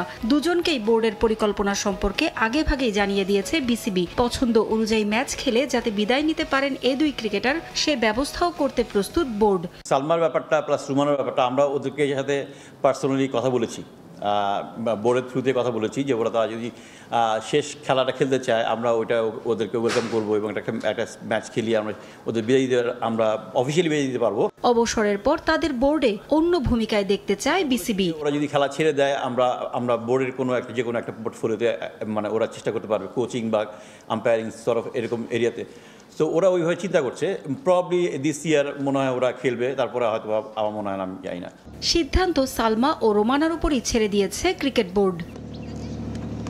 পারভিন আক্তার, সময় সংবাদ, ঢাকা। দেশের ফুটবল সংস্কৃতি নিয়ে ক্ষোভ ছাড়লেন মারুফুল হক।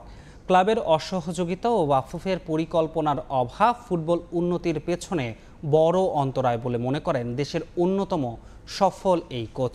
আর এসব প্রতিবন্ধকতার জন্য এএফসি অনূর্ধ্ব-20 এশিয়ান কাপ কোয়ালিফায়ার্স নিয়ে কোনো প্রত্যাশা নেই তার। তবে সেরা একাদশ নিয়ে ভিয়েতনাম যেতে না পারলেও আশা হারাচ্ছেন না অধিনায়ক।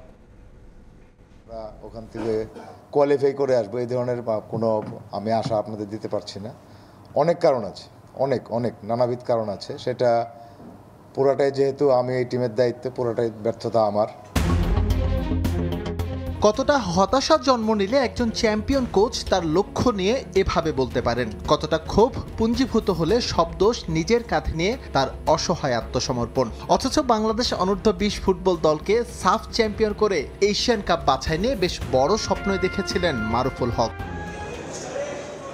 নেপাল থেকে ফেরার পর যখন আরও বড় পরিকল্পনার প্রয়োজন ছিল, সেখানেই চরম ব্যর্থতার পরিচয় দিয়েছে ফুটবল ফেডারেশন। সেখানে বড় দায় আছে ক্লাবেরও। সবকিছু মিলে হযবরল পরিস্থিতি। মাত্র 3 দিনের অনুশীলনে স্বাভাবিকভাবেই প্রত্যাশিত লক্ষ্য নির্ধারণ করা কঠিন। আমি ফুল স্কোয়াডটা পেয়েছি হলো 3 দিন হয়েছে, 15, 16, 17 3 দিনের একটা টিম স্কোয়াড আমি ট্রেনিং করেছি। তো এই ট্রেনিংয়ে এটা ফুটবল খেলা, ক্রিকেট খেলা না বা ইন্ডিভিজুয়াল খেলা না। সবাই এসে জয়েন করবে, ম্যাচের আগের দিন এসে বা ম্যাচের দিন এসে জয়েন করে খেলে ফেলবে। অনূর্ধ্ব-20 দলের বেশ কজন গুরুত্বপূর্ণ ফুটবলার ছাড়াই এশিয়ান কাপ বাছাই খেলতে যাচ্ছে বাংলাদেশ। একদিকে যেমন এই ঘাটতি পূরণ করা সম্ভব নয়, অন্যদিকে সময় স্বল্পতায় ভিয়েতনাম গিয়েও পাওয়া যাবে না পর্যাপ্ত অনুশীলনের সুযোগ। অ্যাজ এ হেড কোচ তাদেরকে বোঝাতে সক্ষম হই নাই আমার প্রয়োজনীয়তা, টিমের প্রয়োজনীয়তা এবং এই নেক্সট যে আমরা খেলতে যাচ্ছি কোয়ালিফাইং, সেটার ইম্পর্টেন্স। আমার ব্যর্থতা সেখানে, আমি বোঝাতে পারিনি ওনাদেরকে। আমাদের ফুটবল সিস্টেম, ফুটবল কালচার, এটা চেঞ্জ না হলে কোনো কিছু চেঞ্জ হবে না। আমাদের ফুটবল সিস্টেম কালচার চেঞ্জ করতে হবে আগে। এই গ্রুপ থেকে যে 5 দল বাছাই পর্ব খেলবে, প্রস্তুতির দিক থেকে বাংলাদেশ সেখানে সবচেয়ে পিছিয়ে। অন্য দলগুলো যখন দেশের বাইরে প্রস্তুতি নিয়েছে, সেখানে ঘরের মাঠেই ঠিকভাবে নিজেদের কম্বিনেশন সেট করতে পারেনি লাল সবুজ। অবশ্য তারপরও আশা হারাচ্ছেন না অধিনায়ক। এখন আমরা ওই টিমের 4-5 জন প্লেয়ার এখন নাই আমাদের মধ্যে। তারপর নতুন যারা আসছে, আমরা প্রিপারেশন নিয়েছি ইনশাল্লাহ কোয়ালিফাই করার। ইনশাল্লাহ দেখা যাক কি হয়। আর কি 4-5টা প্লেয়ারের জন্য আর কি আমাদের একটু গ্যাপ হয়ে যাবে আর কি। বাছাই থেকে চূড়ান্ত পর্বে যেতে হলে বাংলাদেশকে হতে হবে গ্রুপ চ্যাম্পিয়ন, নতুবা থাকতে হবে সেরা 6 রানার্স আপের মধ্যে। সে কাজটা মোটেও সহজ হবে না, কারণ এই গ্রুপে মারুফুল হক শিষ্যদের সামলাতে হবে সিরিয়া, ভিয়েতনামের মতো প্রতিপক্ষ।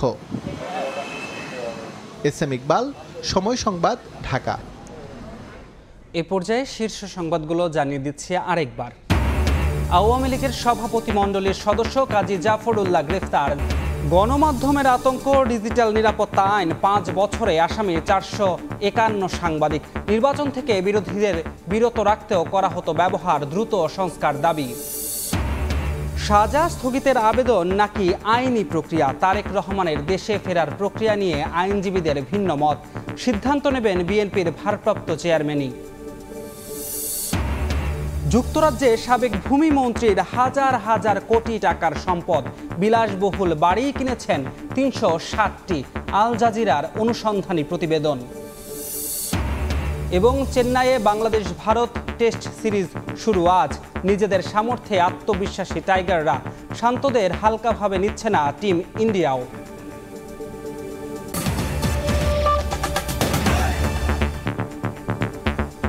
এই ছিল ভোরের সময়। সঙ্গে থাকুন সময়।